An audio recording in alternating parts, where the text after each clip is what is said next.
All right, we all set?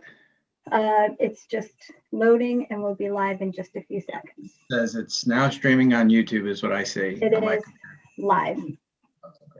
Okay, well, good morning, everybody. I'll call the Executive and Legislative Nominations Committee public hearing to order. We have four members four people who are going to be testifying to be members of the State Board of Education.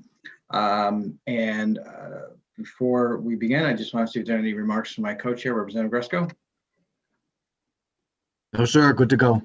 Okay, great. Thank you. And again, good morning, everybody. Thank you all for being here today. First up will be Bonnie Burr of Brookfield to be a member of the State Board of Education. Bonnie, I am finding you on my screen somewhere. There you are, top left for me. And good to see you. Would you please raise your right hand so we can see it? Thank you. And you promised, swear or affirm to tell us the truth, the whole truth, and nothing but the truth? I do. Thank you.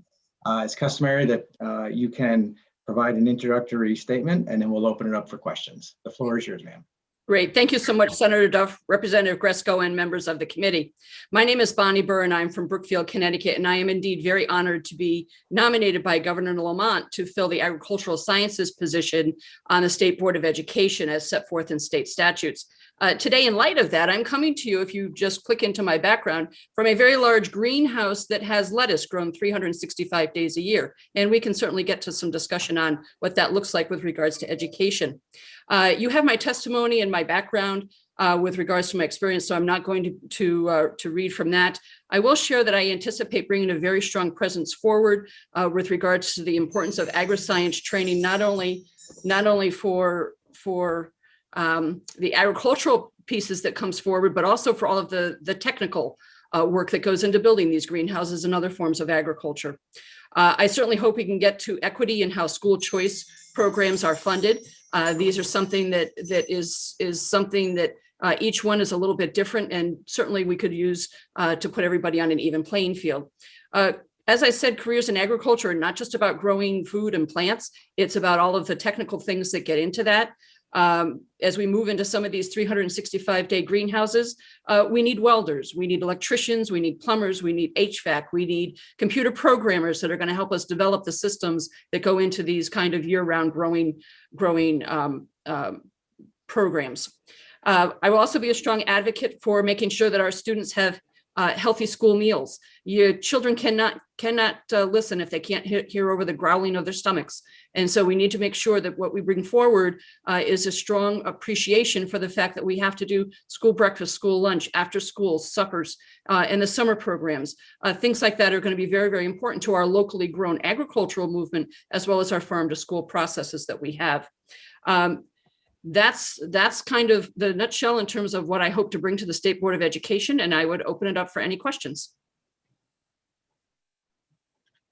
Great, thank you very much. I appreciate that, and I appreciate the angle in which you provided your testimony and how it framed into Governor Lamont's nomination for you.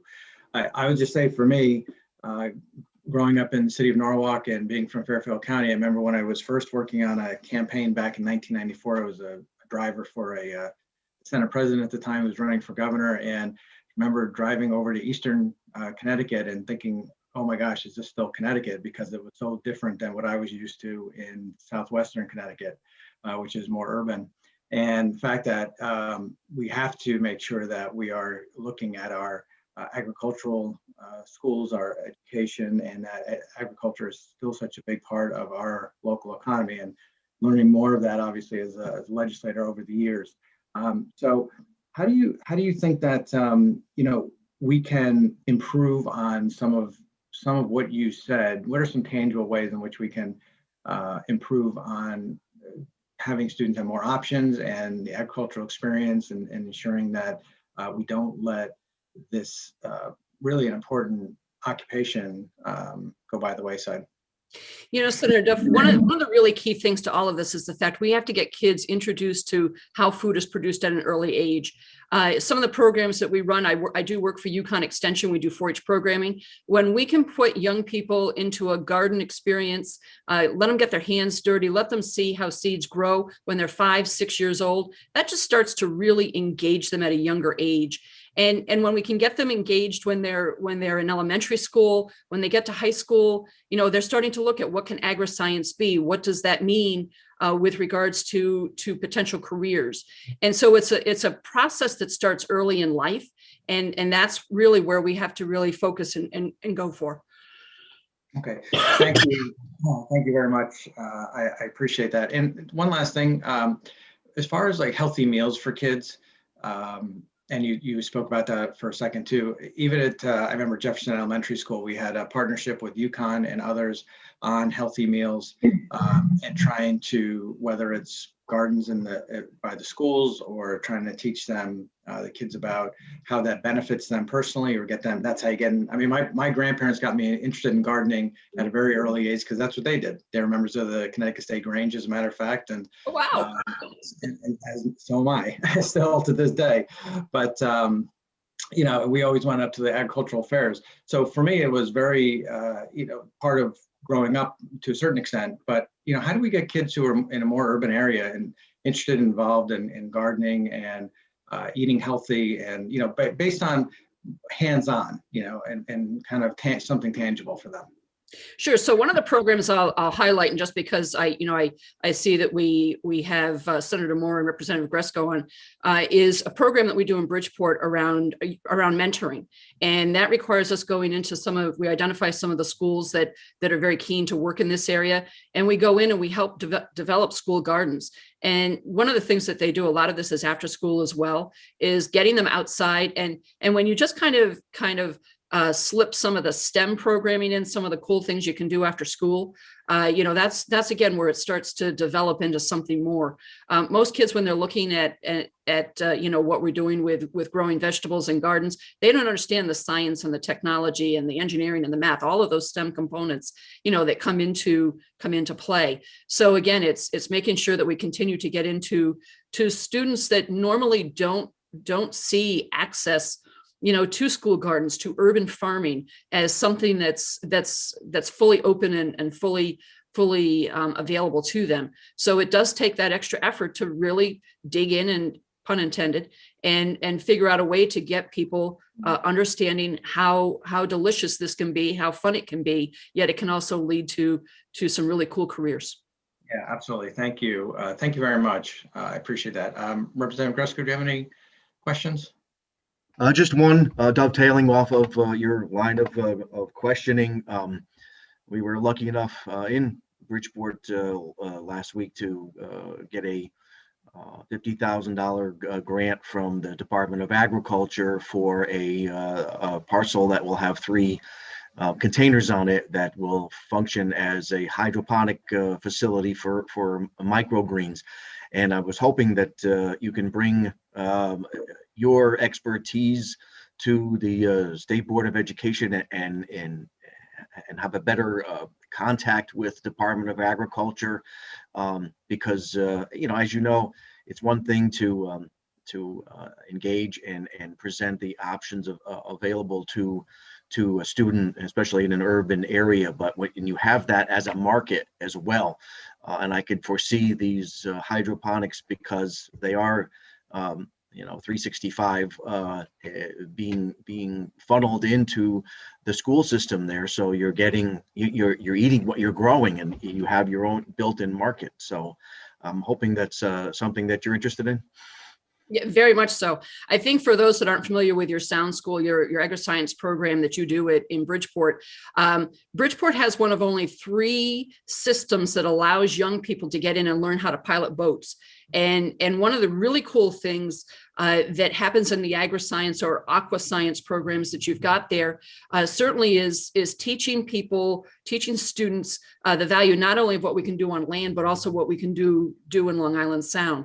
And I think that the fact that some of these young people are exposed to such amazing amazing technology. I think the Coast Guard has one of these systems, and probably the Sound School over in Groton has one. But again, it's giving access and giving more access. When they're growing their fish and the that they've got in the tanks there, and then selling it. I said to being in Brookfield, it's a fairly quick ride down to Bridgeport. And it's like, how often can I come down here and buy fish from you? And they're like, Wednesday afternoons. And I'm like, okay. So there's the students are not only learning how to pilot a boat, they're learning about the fish, they're learning about sales, they're learning about marketing, they're learning about cooking. And again, that all ties into the whole value of having a technical program as a high school. Well, thank you for that answer. I'm glad to hear that you're interested in it, like we all are. My niece graduated from the aquaculture school in Bridgeport, and she's now the curator of a museum in Key West. So there you go. Thank you, Mr. Chair. That's all I have. Okay, thank you very much. Any questions from other members of the committee? Sure, I could see your hand there. Representative Kennedy, do you have any questions at all? Sorry, Cameron. Just a brief comment. I wanted to thank. She keeps moving on my screen. I don't know where she just went. I want to thank you for being here this morning and the enthusiasm that you bring to this appointment. I think it'll be wonderful for all of our students in the state of Connecticut. Just really quick, you had mentioned equity and school choice. Could you just touch on that just a little bit more, please? Sure, absolutely. When you take a look at how school choice is funded, charter schools are funded one way, magnet schools are funded another, agri-science are funded yet another way, and the technical schools have their own system in terms of how they're administered. So I think that having a conversation around making sure that there's equitable funding going into all three of those is going to be important. Great. Thank you very much. And I love your background, as you said. Thank you to Mr. Chairman, Senator. Okay, thank you. Thank you, Representative. Any other questions for members of the committee? Again, just make sure I can see your hands. Representative Gresco and then Representative Quinn. Yeah, I was going to say the hands are raised, so Representative Quinn has his hand raised. Representative Quinn.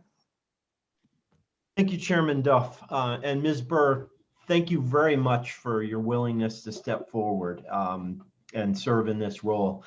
I'm a graduate of the Lyman Hall VOAG program in Wallingford, and while I'm not doing anything in my life remotely related to agriculture at this point, I would go back and do that program again in a second. And I'm a firm believer in the VOAG programs and the technical school programs. What can be done at the state to expand opportunities for other students? VOAG is very competitive to get into, and each year a lot of students who want to don't get into the programs. Lyman Hall is substantially larger than when I was there 35 years ago, but there still is a waiting list and number of applications still exceed the number of spots. What can be done to change that?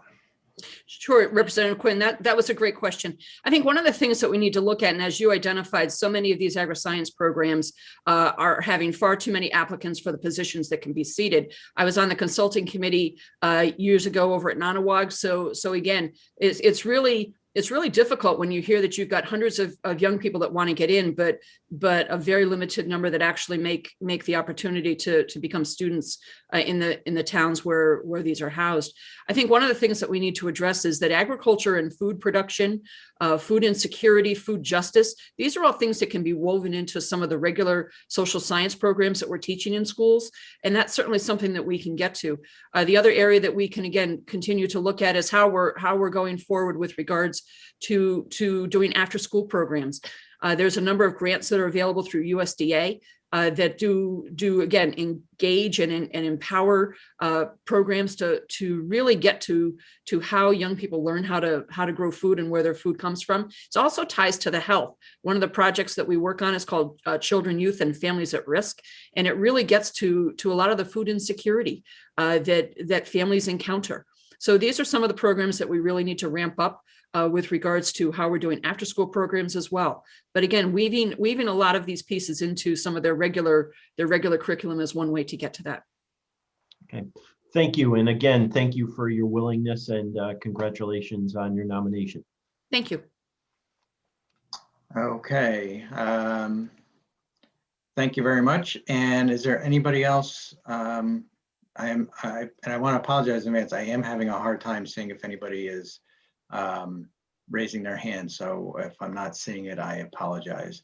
Let's see, I'm trying to get on the right view here. Is there anybody else who has a question for Ms. Burr? Anybody else? Okay. Anybody else? Seeing none. Okay, we asked one last question. Again, we just want to congratulate you on your appointment to the Board of Education, State Board of Education. We just ask one last question, and we ask everybody who comes through our committee, is there anything in your past that you believe might prove embarrassing to this committee, to the governor, or the state of Connecticut? Absolutely nothing. Thank you so much, and we appreciate your time today. Thank you very much. Thank you. All right, next is a resolution confirming Eric Clemens of New Haven to be a member of the State Board of Education. Welcome, Mr. Clemens. Good morning. How are you? If you wouldn't mind, just raise your right hand, please. Do you promise, swear, or affirm to tell us the truth, the whole truth, and nothing but the truth? I do. Thank you, sir. You may start with an opening statement. The floor is yours. Good morning. Thank you. Hello, Senator Duff, Representative Gresco, Senator Looney, Representative Quinn, Senator Kelly, Representative Kennedy, and members of the Executive and Legislative Nominations Committee. My name is Eric Clemens. I'm honored to be nominated by Governor Lamont to be a member of the Connecticut State Board of Education. Also, my sincere thanks to this committee for the opportunity to appear before you to speak to my desire to continuing serving on the Connecticut State Board of Education. Thus, this is a reappointment for me. When receiving the news about my reappointment or my recommendation for reappointment to the State Board of Education, I was immediately excited. My excitement rests in the fact that the Connecticut State Board of Education, along with the Connecticut State Department of Education, has come to represent, in my opinion, this country's most innovative and courageous leadership in the sphere of public education. Enlightened by the responses to the COVID pandemic, procuring of technology devices to address student digital divide, demonstration of diversity and equity of SDE staff and SBE members, giving evidence to my claim. To know that I have an opportunity to remain a part of such pioneering work, again, is really, really exciting for me. Moreover, I had the great privilege of being in the presence of and learning from a collection of very impressive and committed SBE members who have been powerful, passionate about education, and committed to children. Their membership and collegiality has allowed me to better understand the travails, complexities, and rewards of guiding an educational institution such as SDE, local boards of education, and local school boards, and local schools at that. You have before you my testimony. I won't go into the long journey that it took for me to get here and my passion around education, but I will say that looking at this state especially, and how it is courageously addressing the issue of race, of inequity, and poverty really inspires me to continue on. So I'll remain there. You have my testimony, and I will take any questions you have. Oh, thank you very much. And so, sir, this is Mr. Clemens. This is a reappointment for you. Mm-hmm. It is. And what has been so far, I guess, on your first tour of duty on the State Board of Education? What has been some of the kind of things that you're most proud of that has that's happened under your?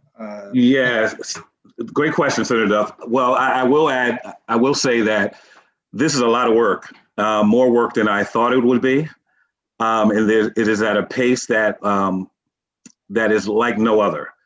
Again, as I mentioned, the collegiality and really the impressive group of people that I've been able to serve with has really inspired me and given me a better understanding of how to run a big ship as it relates to SDE. One thing I'm really, really proud of is our execution of the 5-year strategic plan. I'm also proud of being a member who hired Dr. Miguel Cardona, although he has left us very quickly.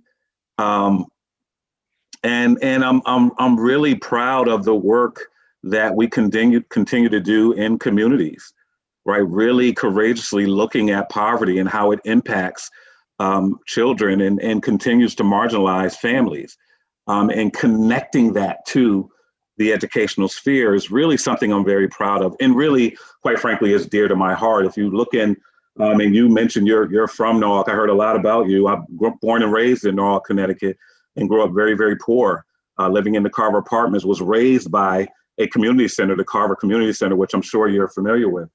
And you know, went on to do really great things, but it is really that community and that nest of people who really impressed me upon education, always being educated, always coming back to community and helping others. That is really what I think the State Board of Ed is talking about now and trying to do, right? Really getting traction in community, not just schools. That to me is really, really important. So I'm very proud of that, because it is really my sweet spot, to be honest with you. Yeah, and I think that's really very, very important, obviously. And I like the fact that you've, you know, president, founding CEO and president of Center for Arts and Technology. The arts offer higher order thinking, and as a person who was involved in the music program from 3rd grade to through high school, you know, having that ability to match that with the rest of your educational experience, I think provides opportunities for a lot of kids who may not have had that opportunity. And I know a lot of kids who were kind of at the fork in the road. They could have gone either way. And having a strong arts program was one that put them on a track for success rather than someplace else. Absolutely. Absolutely. So I appreciate all the work you've done and will continue to do. So thank you, sir. Representative Griswold, any questions? Thank you, Mr. Chair.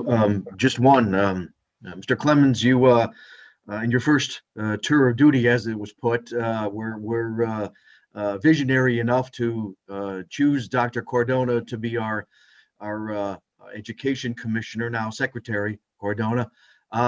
So knowing that you know what you're doing, how do you look at the situation now? And I recommend to the governor our next education commissioner. Oh man, that's a great question. You know, I wasn't alone in choosing him, but he was number one on my list. Looking at the attributes of all candidates, right? Are they humble? Are they empathetic? Do they really understand the rigor of running an organization so large and so important? Do they really care about kids, especially the marginalized kids, Representative Gresco? That's really important. It's easy to deal with the kids who are going to do well, because they will always do well and they will make you look good. But do you really have a heart for those the critical mass of kids who are struggling and continue to struggle? And how do you create a strategic plan around helping those young people while continuing to move the ship? So those are some of the things that I look for in a leader, especially an educational leader. And Dr. Cardona did that. So he is the kind of primal analog to me of picking another candidate, just given where this state is headed around public education. Thank you. And well, we're going to probably revisit your nomination in the very near future. So thank you, Mr. Chair. Thank you. Thank you very much. Senator Looney. Senator Looney. Thank you, Mr. Chairman. Thank you, Mr. Chairman. Welcome, Mr. Clemens. Hello, And, Senator Looney. Congratulations again on your renomination. Congratulations on your renomination. Thank you, sir. I think involvement in education policy at this time is one of the critical missions in our state, and I think the board has been doing a fine job. Again, the selection of former Commissioner Cardona, who has now become our national education secretary, is a sign of the quality that that the State Board of Education is able to identify and seek out and find for that critical position. So I also want to commend you on your service over the years with the Center for Arts and Technology and your interest not only in education, but also in the practical preparation of people for the workforce. There are many people working now as cooks and chefs and phlebotomists in Greater New Haven who have gone through your program and are now gainfully Thank you. Thank you so much. employed in good buying homes, paying mortgages, raising families due to the job training that they got through your program. So it's for you, it's not just theory, but also practice and successful practice. One of the things I wanted to ask you about is the issue of state bond funds for school construction. As you know, many cities, New Haven in particular, received a very significant commitment from the state over the 15-year period when New Haven's entire physical plant for its school system was basically rebuilt, with many new schools being constructed, many older schools being renovated. It was about a $1.6 billion program, of which the state paid over 80%, over $1.3 billion. Just like to have your, we're hearing reports now from New Haven that some of the buildings, even some of the relatively new ones, one of them may need to be closed because of an inadequate HVAC system or inadequate maintenance of that. Should we be doing more to make the local boards of ed and local school systems accountable to the state and to the State Board of Education for upkeep and maintenance of the facilities that have been paid for largely with state dollars? Should we have a mandatory audit requirement that they submit documentation about their compliance on an annual basis with what they're doing to make sure the state's investment is maintained? Just your thoughts on that. So thank you for the question. I quite frankly don't know a lot about state bond funding as it relates to building of schools. I do recall the proliferation of construction for the schools in New Haven. And I think it gave New Haven a real jolt in the arm in terms of its economic infrastructure and setting up capital formation in New Haven. I do believe in compliance. I do believe that there should be accountability and maintenance accountability for those schools that have been built. And if they are in disrepair and decline, then I think the local boards should be held accountable for that. I think that's a logical answer. Absolutely. As you know, Senator Looney, we are endeavoring and building a $200 million project on Dixwell Avenue. And there's a lot of compliance around that. There's a lot of accountability when you are given or provided dollars to do construction and to erect buildings. There are certain things that have to be complied with ongoing. And so for me, that's very logical. Yeah, like those who are in charge should be held accountable for that. Absolutely. Good. Well, thank you. And I'm so pleased that you're willing to continue this form of public service in addition to the busy life that you lead and the important work that you're involved in. So I'm so pleased that you're willing to continue, and thank you very much. Thank you, Senator. It's good to see you. Thank you. Thank you, Senator Looney. And Senator Looney did it right. If you want to have a question, just do this, because that's how I can see you. So that's the best way to be able to make sure you get my attention.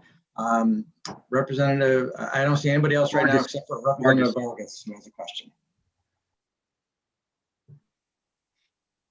Representative Vargas. Thank you, Mr. Chairman.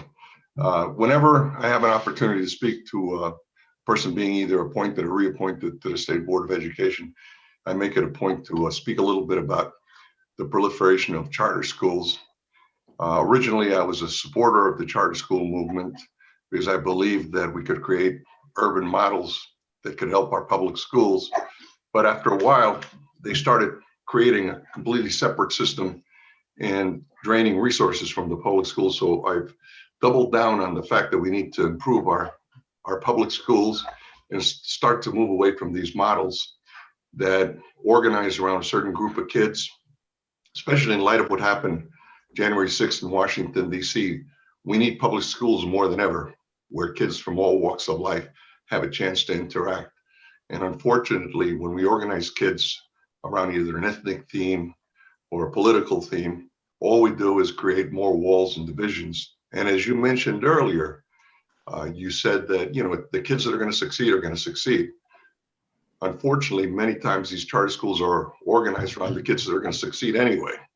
And many of the kids that have learning disabilities or have problems with English language are the ones that get left behind. Although they say it's a blind lottery, frankly, when a kid does get into those schools, you probably read in the newspapers how they get suspended and expelled. Ultimately, the parents give up and return them to their neighborhood's public schools anyway.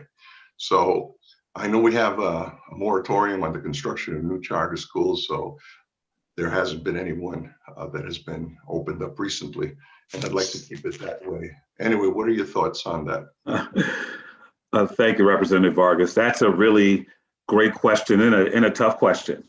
I am not against charter schools. What I am against creaming, right? I am against taking from the top and only inserting those kids in your school, in particular schools.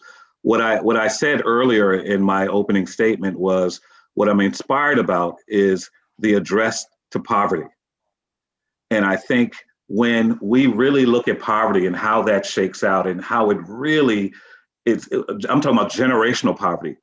There seems to be a need for a different type of school because the other schools, for whatever reason, were not working. I think we're addressing that issue now. I don't believe all charter schools are the same. I think some behave very badly, as do some traditional public schools behave very, very badly. I am glad there is a moratorium on the building of new charter schools to really investigate what this is all about. But I'm not against charter schools. I think if there are schools that help Black and brown kids especially, and it is helping them along and thereby helping their families, then I am all for it. Again, there are some schools that suspend, some charter schools that suspend and they cream and just really bad examples, just really bad apples in the sphere of charter. But if in fact there are kids who are being educated who were not being educated before, then I'm all for that, whether they be charter or formerly or traditionally public. One of the problems is the infusion of private dollars into this whole charter school issue. There's a group in Danbury of Latino activists that have been trying to pressure me into supporting a charter for them. And frankly, I've been telling them no. And, they seem to have made some inroads with some of my colleagues. However, recently they wanted us to sign a letter in support of their charter school, and I said I would decline signing a letter. They claimed they had their license prior to the moratorium and therefore should be exempted from the moratorium and grandfathered in. I look at it this way. When we asked them, and I think it was the House chair of our Appropriations Committee, Representative Tony Walker, said, well, you're talking about something that cost $20 million to build. The proponent said, no problem. We already received $25 million from a Manhattan organization. You know as well as I do that $25 million will go a long way in improving any public school. So when we're looking at these schools that become the sexy new model with the infusion of private dollars, it's really not a level playing field that we're talking about. But, I think about this because, we had the whole issue years ago under the Reagan administration of whether we should give vouchers to parents so that they could pick the schools of their choice. And that was a long drawn out battle. It hasn't gone away 100%. But I think most people realize, wait a second, we do have public schools. I would like to see that group in Danbury organize around improving the public schools in Danbury. I would like to see parents involved at the same level. But unfortunately, when there's infusions of outside dollars like this, like I said earlier, it's not a level playing field because nobody's going to pay you to organize around improving your local public school as they do with these charter schools. And this infusion of private dollars, which, is really a switch and bait because the money's there at the beginning, but once the schools open, they're back on the taxpayer. They become a burden on the taxpayer, and they start demanding more grades. They only went from pre-K through 3, then they want the 4th grade, and they want the 5th grade, the 6th grade, and it becomes a dynamo that keeps on drawing on resources that we need sorely to improve our public schools. And when you think about it, you say, well, you know, you got a group of Latino kids in Danbury that could benefit perhaps from having a Latino themed charter school with all this infusion of money coming from Manhattan. Would be a wonderful thing for those kids. But think about it when it's a group organizing around white supremacist militias or some other group. Would we be equally enthusiastic about that? And is that going to help heal the wounds that we face as a society? The public schools are the only institution in the United States that has kept our democracy strong. And as we walk away from our commitment to public schools, I think we're facing a danger. And if we compartmentalize ourselves in themed schools, I believe we're doing a disservice to future generations. That's just food for thought. Got it. I appreciate that. And you are definitely more well-versed than I am. And I appreciate your passion around that issue. I don't know if you're asking, I have a question for you because I want to be clear about what you're saying. Are you saying that $25 million to a private organization to set up a private or a charter school is wrong, or you're against that, but you're for private money for enhancing public school education? That's absolutely right, because what happens is it becomes a way for private dollars to influence public policy. Yeah. If we're held over a barrel, the only way you're going to get these resources is if you support the charter school movement. Otherwise, the resources are not going to be there. Okay, I totally understand. All right, I got that. And I also, you raised a point which is really interesting to me, that $25 million infusion to white supremacists, right, would be wrong as well, right? But I would submit that there has been private money given for white supremacy for centuries, right? And so you can use the Capitol as an example of the fervor of that, right? Extremism of that. But if you look theoretically, right, white supremacy has lived for centuries and has been well capitalized for centuries. So I do agree with you, and there's a larger issue there that we need to discuss and dig into.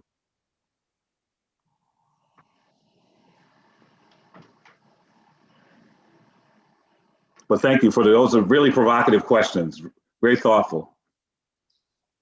Thank you. You all set, Representative Vargas? Thank you, Mr. Chairman. Yes, but I just want to reiterate, all the more reason we should double down on improving our public schools. Gotcha. Thank you very much. And good news is our clerk, Wendy Fritz, has made me a co-host to the meeting. So now I can see if somebody raises their hand in the little box on the top left-hand side. Now I know it's not me. Why I couldn't see it. I was getting very nervous for a while. So the hand I see next is Representative Godfrey, and Representative Kennedy, do you have a question too? And we'll go to Representative Godfrey. I saw his, and then if Representative Kennedy, if you have one too, and I think if you raise your hands, a little hand goes up on the left. I can see that. Thank you. And thank you, Mr. Chairman. I'm Bob Godfrey. I'm from Danbury, and I'm here almost dancing at my good friend Ed Vargas's questions and the responses. I oppose taking taxpayer dollars, Connecticut taxpayer dollars, Danbury taxpayer dollars, and giving it to a big business in New York City, who quite frankly, in my opinion, are in town because it's about the money and it's not about education. When they first came into town, they targeted the richest neighborhoods in Danbury, saying, oh, we'll have a school for your kids. And I read, I understand code. I've heard it for over 70 years, and it really bothered me. It didn't work. So then they targeted the Hispanic community, suggesting we can start segregating schools by race and national origin. Now,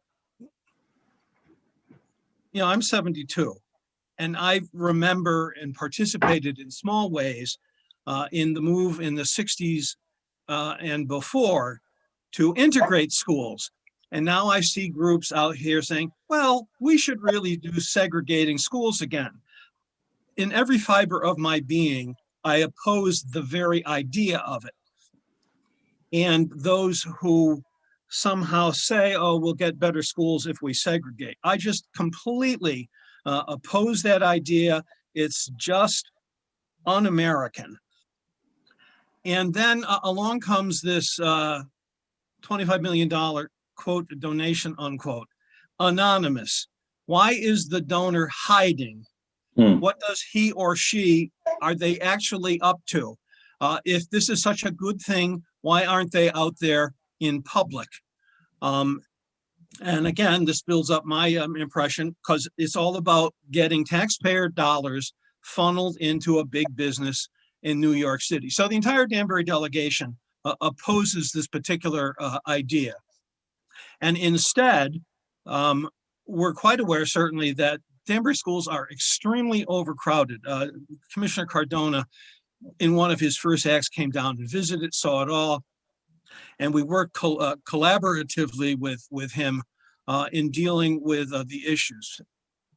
And I want to thank my colleagues for voting to provide for an 80% state bonding for the Danbury Academy, which is a kind of a magnet school with very specialized curricula for high school, and I'm hoping middle school students.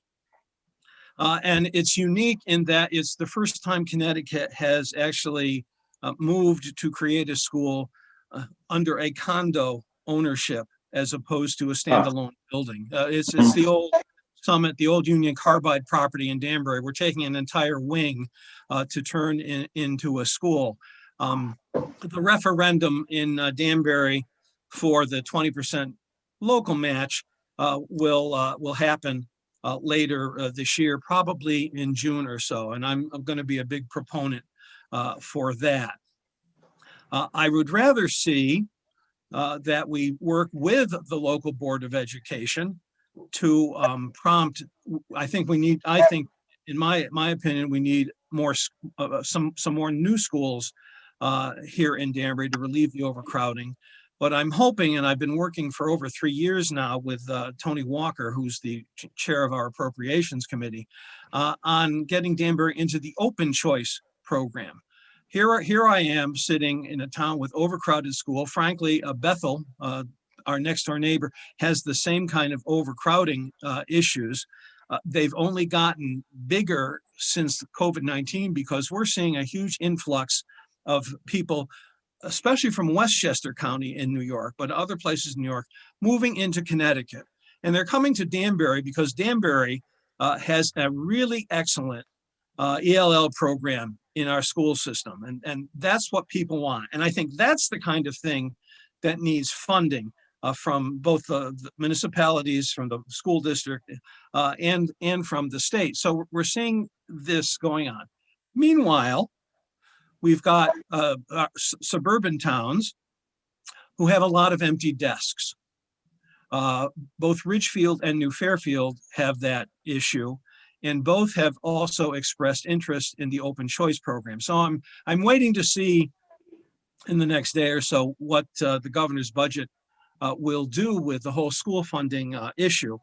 But it seems to me that rather than send taxpayer dollars to a big business in New York City, we should be enhancing our own state investment in public education. And that is certainly the traditional public schools. And in my opinion, I know this is outside of the Board of Ed's purview, but we've got to look at the same thing for both our community colleges, and I have a Naugatuck Valley satellite here in Danbury, and our state universities. And of course, I have Western Connecticut State University based right here in Danbury. It provides a great opportunity across the board. You actually don't have to leave home in Danbury to get a master's degree without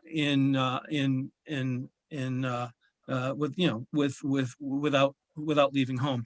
So I get concerned and share Representative Vargas's beliefs and hopes that the State Board of Education concentrate on building up public schools, building up the investment in public schools, and just stopping this now discredited move that was, Betsy DeVos and Donald Trump's were the champions, that was meant to destroy the public school system and turn education into a commodity. That really sticks in my craw. The whole idea that, this is like, corn futures. It's just wrong. So I'm hoping that you share my obviously passion for investing more and more and more in our public school system, from preschool to university, certainly, but in your particular case, because of your sterling work on the Board of Education, which I do hope will continue, that the commitment to public education is not just continued, but enhanced and strengthened. So I'd appreciate your comments. Yeah, Representative Godfrey, one, you are very passionate, and I appreciate that.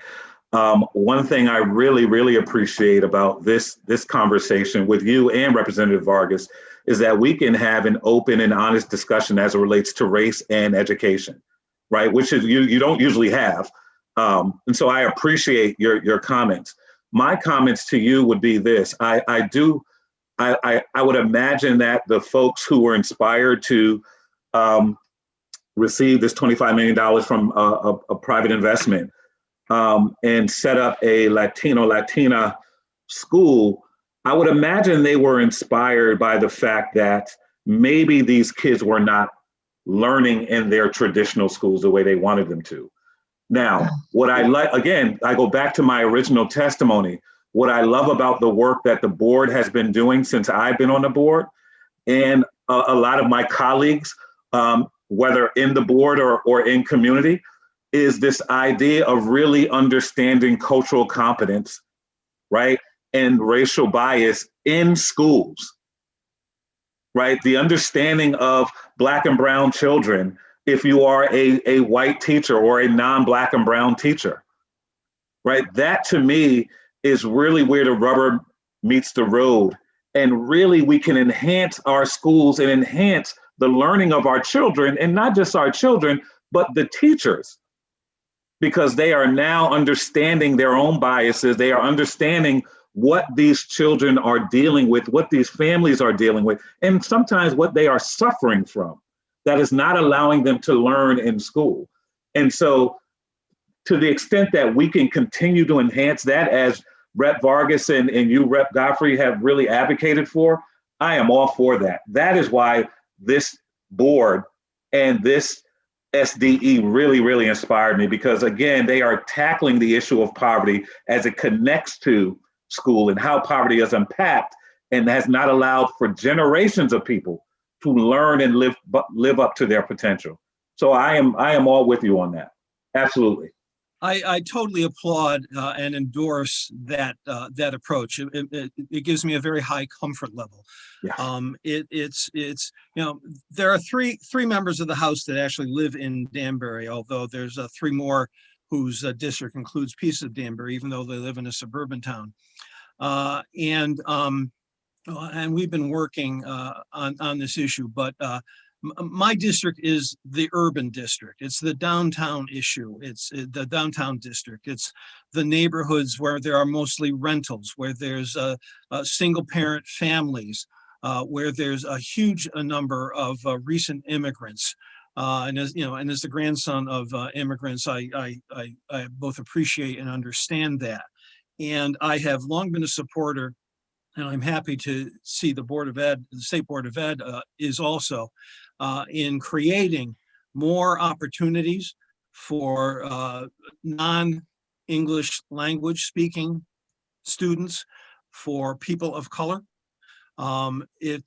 We've got a long way, I've been fighting all my life on these issues. We've got a long way to go before we reach the wonderful day when we judge people on the strength of their character and not on the color of their skin. That still is the mantra to me from Martin Luther King way back in the 1960s. So I'm a strong supporter and endorse the idea of more people of color becoming teachers. We need to do more minority recruitment in this state. The legislature has been very, very supportive of that idea, and that needs to be continued and further enhanced. We need to make faculty look like the student body, and understand in Danbury, it's not just Spanish speaking. I have a large Portuguese speaking. I live right in that main neighborhood. When we talk about providing government information in more than one language, in Danbury, we're talking about Spanish and Portuguese. So we got to, and in my school system, there are over 60 languages that are spoken at home by our students. And that is a big Southeast Asian population, Portuguese, both continental and Brazilian. It's quite a challenge. And to have the support of people like yourself, sir, who are on the State Board of Education, who both understand that and will work very hard to make sure that our school systems, our public school systems, are up to this huge challenge. So thank you for your very helpful attitude and kind words on this, and you certainly have my support. Let's continue working on this together. Thank you very much. Mr. Godfrey. I appreciate it. Thank you. Thank you, Representative. I see two hands up. Yay. Representative Kennedy, followed by Representative Yaccarino. Thank you, Mr. Chairman. I promise to be quick. Thank you, Mr. Clemens, for being here, and thank you for continuing your service. It's very appreciative. As someone who at a very young age went through the New Haven public schools, I certainly realize the importance of public schools. And you hit on a couple of words that really resonated with me: race and inequity and poverty, and also those struggling children and making sure that we reach them. And during these COVID times, as you well know, as we all, it's been very difficult to keep those students engaged. And so it's all more important than now. So I'm sure you've probably heard my question is Hartford Public Schools have talked about the idea of extending the school year. Excuse me. And I was wondering if you could give me your thoughts on that, and how can the State Department of Education show support and helping those children? Wow, that's a big question, Representative Kennedy, but thank you. Extending the school year, I would actually be in favor of that, given what the pandemic has done.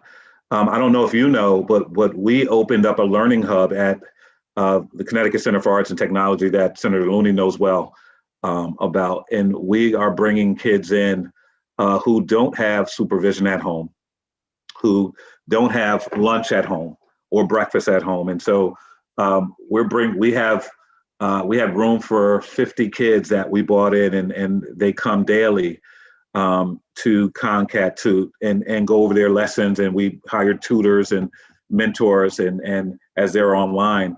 But there's a lot of learning loss. And if in fact, as Representative Godfrey had mentioned, the long way to go that we have, if in fact we are to get there, then we will not get there with kids losing learning.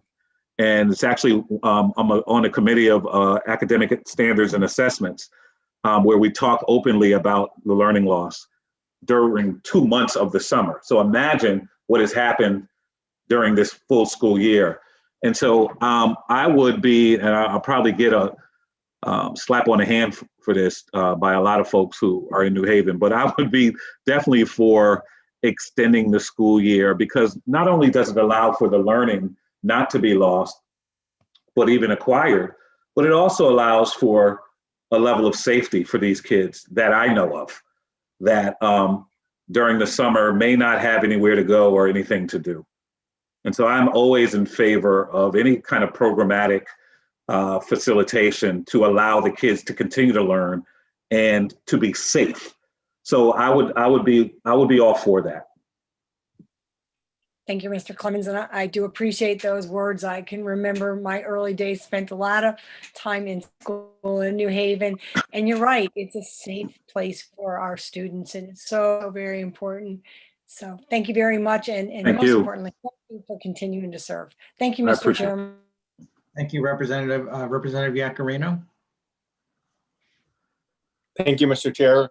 And thank you, Mr. Clemens, for stepping up. And it sounds like you do an amazing job. Thank you. So I read a lot of history, and things we're speaking of today have been going on. They're continuous. It's perpetual. It's either inner city or poor Black, brown, or white kids are not getting a full education.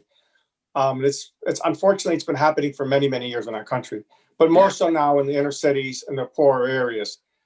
I love the idea with the arts and culture what you're doing, but for me, it's having that child or the young teenager to believe in themselves, but also believe they have an opportunity. And it sounds like you're doing a great job, but whatever form of education that child or anybody could get is something that's great, that will last with them forever. So with you and your New Haven, Yes. I live in North Haven. My grandmother used to live in Edgewood Avenue. Oh, wow. Yeah. I live over there too. Yeah. So anyway, but what do you do anything for recruitment for students or for like mentoring? Because if you have no hope, it's perpetual, and it's so sad. Yeah. No, that's a great question. So what we do is we have adult education, right? And we have 3 workforce development programs: culinary, medical billing and coding, and phlebotomy, as Senator Lunia alluded to. But we also have an arts after school and summer program, and we have an entrepreneurship academy for high school students. Originally, Representative Vaccarino, it was for New Haven high school students, but there was such a need for kids to learn entrepreneurship and those skills that we opened it statewide, and it's now an 80-student summer program where these kids learn entrepreneurship. Because as you know, a lot of kids, and we need to address this too, may not want to go to college, may not have the wherewithal, they don't have but they may be entrepreneurial in their thinking and in their spirit. And so we open it up statewide for that. And so we do a lot of mentoring, a lot of teaching. And I will say for me, I'll use myself hopefully as a salient example. I was raised by a community center called the Carver Community Center, and that the head of that community center was a man named Mr. Richard Fuller. And Mr. Fuller, for me, as I was a young kid, even into adulthood, was that shining example. He was that North Star for me, who modeled the love of community, the love of educational rigor, and the love of humanity. And so I had a model to look at and say, okay, that is what I want to be, and that is what I want to look like. I think that is the greatest teacher, in my opinion, right? That shining example of folks who maybe every day get up and go to work. Right. And so that's what we have to get down to. That's how we can turn this thing around. It is not just real technical education or just academic education. It is real life experience and people sharing their story, as Mr. Godfrey so eloquently shared his passionately, and Mr. Vargas sharing their story, the good, bad, and ugly, such to teach the generations behind us. And so that's to me, that's the best teacher. I agree. I visited with Senator Looney and former Speaker Simwitz and Representative Walker. I believe it's Eli Whitney after school program for not just New Haven's kids, anybody that could qualify that wants to go there. I'm sure you're familiar with that. I am. And I actually think we need more of that, along with many times VOAG or VOTech, but something, again, it's just having you need hope.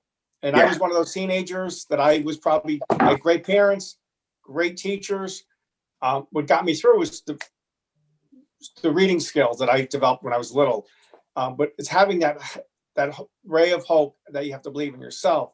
And we could talk about politics all day, charter schools, private schools. At the end of the day, it's kids getting an education, kids having hope. With the pandemic, many kids are not going to school, and that's just so detrimental to them. And I would hope they could go back to the classroom safely, because they'll never get that back. And if you go on the wrong side, if you can make a quick buck somewhere else, you're gonna say, you know what, forget school, I'm gonna do something else. Yeah. And I think we're fortunate to have somebody like you, and we need more people like you, I think. But at the end of the day, it's common sense and programs that are practical, not some rocket science. Obviously, you want that, but that's practical where you could get it, self-esteem, get a job, and raise a family, hopefully, God willing, and make a better life for yourself. That is so true. It's all about education. You're right. And a word I didn't use, but I always use, to your credit, you used it, hope. Yeah, hope. We have nothing if you have hope, right? And I read a lot of everything, but right now I'm reading a book about the 50s and 60s. And you talk about segregation, there's still, you don't want segregation. You need people to interact with one another. Right. You need people to learn from one another. If you don't know somebody of color, or somebody from color knows somebody that's white, you're just going to have a prejudgment, unfortunately. Mm-hmm. You have to know somebody, and intimately in many cases, like, their families, go to dinner, go to your house at dinner, whatever. And it's all too long. It's been forever. Right. Where we've got to come a long way, but not far enough. That's right. And, if somebody wants to I'm not a big believer in charter schools, but if they work and they're not using many tax dollars and kids are getting education, that's what it's all about. That's right. Education. That's all. Thank you, Mr. Chair, both chairs. And I'd love to meet you sometime. I live right here in North Haven. I'm right in Westville. Yeah. Thank you, and God bless. And keep up the good work. Thank you. Thank you, Representative Yaccarino. Thank you. I don't see any other hands up virtually or in person. Any other questions from members of the committee? Okay, Mr. Clemens, before I finish with our closing statement, I'll just say that in front of the road, Academy Street, where Carver Center is named for Mr. Fuller now. And Mrs. Fuller, Carolyn, is still in the school system, doing her thing. So she still is enthusiastic as ever. So education, runs in that family. That's right. That's right. And their son is teaching, correct? Yep. And I will say also that the Carver Center is doing really well, leaps and bounds from where even they were before. They're raising a lot of money. They're helping a lot of kids, especially during the pandemic. So, and everybody always talks about this. When Mr. Fuller was in the parades in Norwalk on Memorial Day, he was always more popular than any mayor was, whoever the mayor was. Yes, he was. I was a Cub Scout in the parade with him. I think every mayor was afraid that he would run for mayor one day. That's right. Okay, it's just want to ask one last question, sir, that we ask everybody. Is there anything in your past that might prove embarrassing to the committee or the governor of the state of Connecticut? There is not. Okay, thank you, sir. We appreciate it. And thank you so much. Thank you all. Okay, next, and I hope I get this right still. Resolution confirming Malia Seavey. Is that right? Okay, good. Waterford to be reappointed as a member of the State Board of Education. Malia, could you please just raise your right hand for me? You promise, swear, or affirm to tell the truth, the whole truth, and nothing but the truth? Yes. Thank you. And then feel free to have an opening statement and followed by some questions. Great, thank you so much. And I want to just start off by saying I realize I have a very tough act to follow from both of my previous fellow board members. Good morning, Senator Duff, Representative Gresco, Senator Looney, Representative Quinn, Senator Kelly, Representative Kennedy, and members of the Executive and Legislative Nominations Committee. My name is Malia Seavey, and it's an honor and a privilege to be nominated by Governor Lamont to be a member of the State Board of Education. I'd like to express my sincere thanks, of course, to this committee for the opportunity to appear before you this morning to speak to my desire to continue to serve on the State Board of Ed. I'm a proud wife and mother of 16-year-old twins, Taylor and Dylan. We currently live in Waterford, and aside from my first year, I've been from Connecticut my entire life. And Senator Duff, I too, in 1994, drove over to Norwalk, decided to live there for a year, and thought, is this still Connecticut? I benefited from a great public K-12 education from Ledyard and East Lyme, and graduated from the University of Connecticut for both my undergraduate and graduate degrees. I earned my master's degree in social work with a focus on policy and planning. I've worked on many issues in my career thus far: domestic violence, juvenile justice, early childhood, K-12 and higher education, to name a few, all of which have provided me with deeper understanding of the inequities between populations and the role of policy in creating and removing barriers. I work for HCM Strategists. It's an education policy consulting firm that happens to be based out of Austin, Texas. We all work out of our houses across the country. I work with leaders and states to collaborate and improve educational outcomes for students, particularly in post-secondary education. Prior to HCM, I worked for the Connecticut Board of Regents as Associate Director of Policy and Research. While there, I primarily managed Connecticut's former pre-K through 20 council and worked with leaders in K-12 and higher ed, business, philanthropy, and elected leaders to try to increase coordination and communication across these sectors to improve student outcomes. My interest in continuing to serve on the Board of Education is to continue the imperative work of addressing the inequitable outcomes suffered by our students of color, English language learners, and low-income students. We know that Connecticut has some of the largest gaps in the country, and now due to the pandemic, the challenges and gaps are exacerbated. So much of the conversation really that has happened this morning thus far. I was excited by the appointment of Commissioner Cardona. I was part of the board when conducting that search, and the opportunity to support a leader whose vision is squarely on addressing our state's equity issues. It is that kind of bold leadership that Connecticut needs. I am equally excited and committed to the strong team at the department, who I know is just as passionate about addressing these equity issues. As Commissioner Cardona becomes Secretary Cardona, the board needs to continue to support the difficult path ahead, to keep the attention on ensuring equitable outcomes for our least well-served students as our moral and ethical obligations as human beings, for the benefit of these students as individuals, of our communities, and our state. This is what compels me to do this work, along with getting to actually sit with my colleague like Eric Clemens, who you all enjoyed a conversation with. The strength and vitality of our state depends on our commitment and ability to build our human capital across all races, ethnicities, spoken language, and income brackets.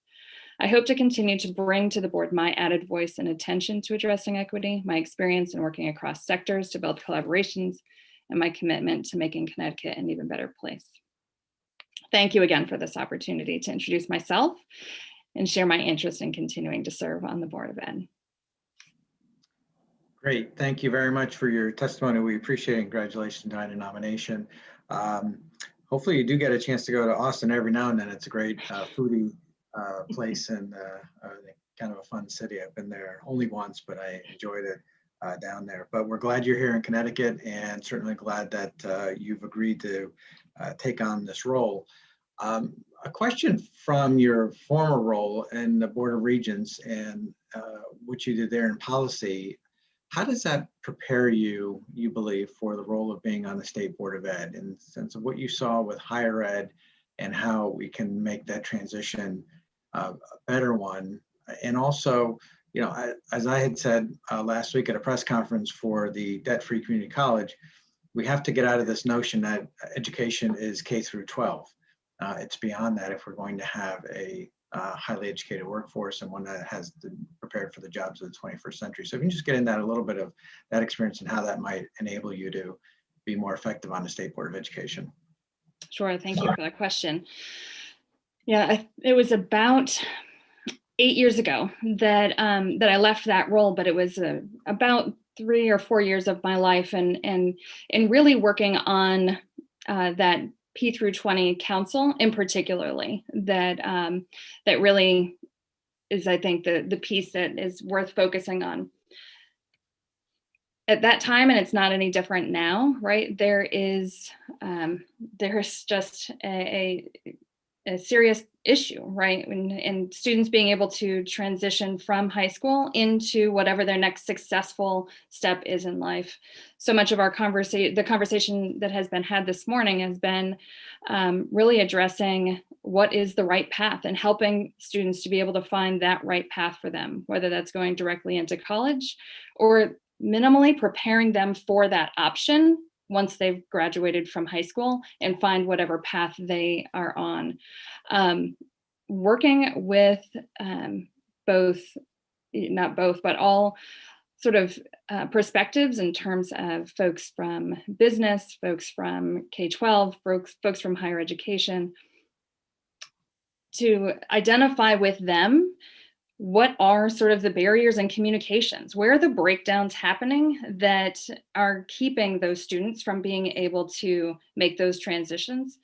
Those sorts of conversations, that sort of bridge building, that sort of bringing folks together to stop pointing fingers, quite honestly, at each other to blame that it's someone else's fault for why the challenges exist, but rather coming together in order to be able to think about what collectively do we understand of the challenges and how do we collectively then come up with solutions. That's what I bring. I bring that sort of multifaceted stakeholder perspective, or a hunger to be able to understand all of those in order to help inform our discussions about what are those solutions? How do we support the field broadly to ultimately support the success of students? Understood, and thank you. And in your opinion, do you, I don't mean to make this a loaded question. I'm just trying to figure out, what can we do better to ensure that our kids who are graduating from high school are really prepared for college, if they're going. I mean, I still believe that even if you're an electrician, you should still go to college, because if you're going to be a self-employed, you should understand how to pay, possibly expand your business or make sure you have a business plan and all those kinds of things that I think you can learn in school as well. But we have a lot of students who end up at either some of our state schools or community college or private schools who are not adequately prepared when they walk in the door as a first-year student. What do you think we can do better in that regard to make sure that our kids are prepared and they don't have to take I'd say a year or a semester of remedial classes, I guess? Wow. Well, you led off with, I don't mean to make that a loaded question, right? And I don't want to have my response imply that there's a simple answer to that. I mean, I think that there are many challenges, be them academic, be them financial, be them what so much of the conversation has already been in terms of district systems, teachers, administrators, understanding, really going through this diversity, equity, and inclusion space to understand what sorts of barriers are already being even inadvertently put in the place of students. So I think the answer to that is not a simple one. I think we really need to understand what are those barriers. I think to some extent we know what those barriers are and need to be able to support the learning from across districts, highlighting what is working well and scaling that. I think the department has been doing a really good job at this over the past time that I've been on, in terms of trying to share out more broadly what are those best practices in order to be able to reduce that remediation need before students are exiting. So I don't want to pretend as though I am an educator, because I'm not. I just want to, I think, respect that there are folks in districts that are doing this work, and being able to spread that knowledge across districts and highlight that is really where we need to continue to go. Thank you. And I understand it was kind of a tough question and not one that I expect a simple answer on for sure.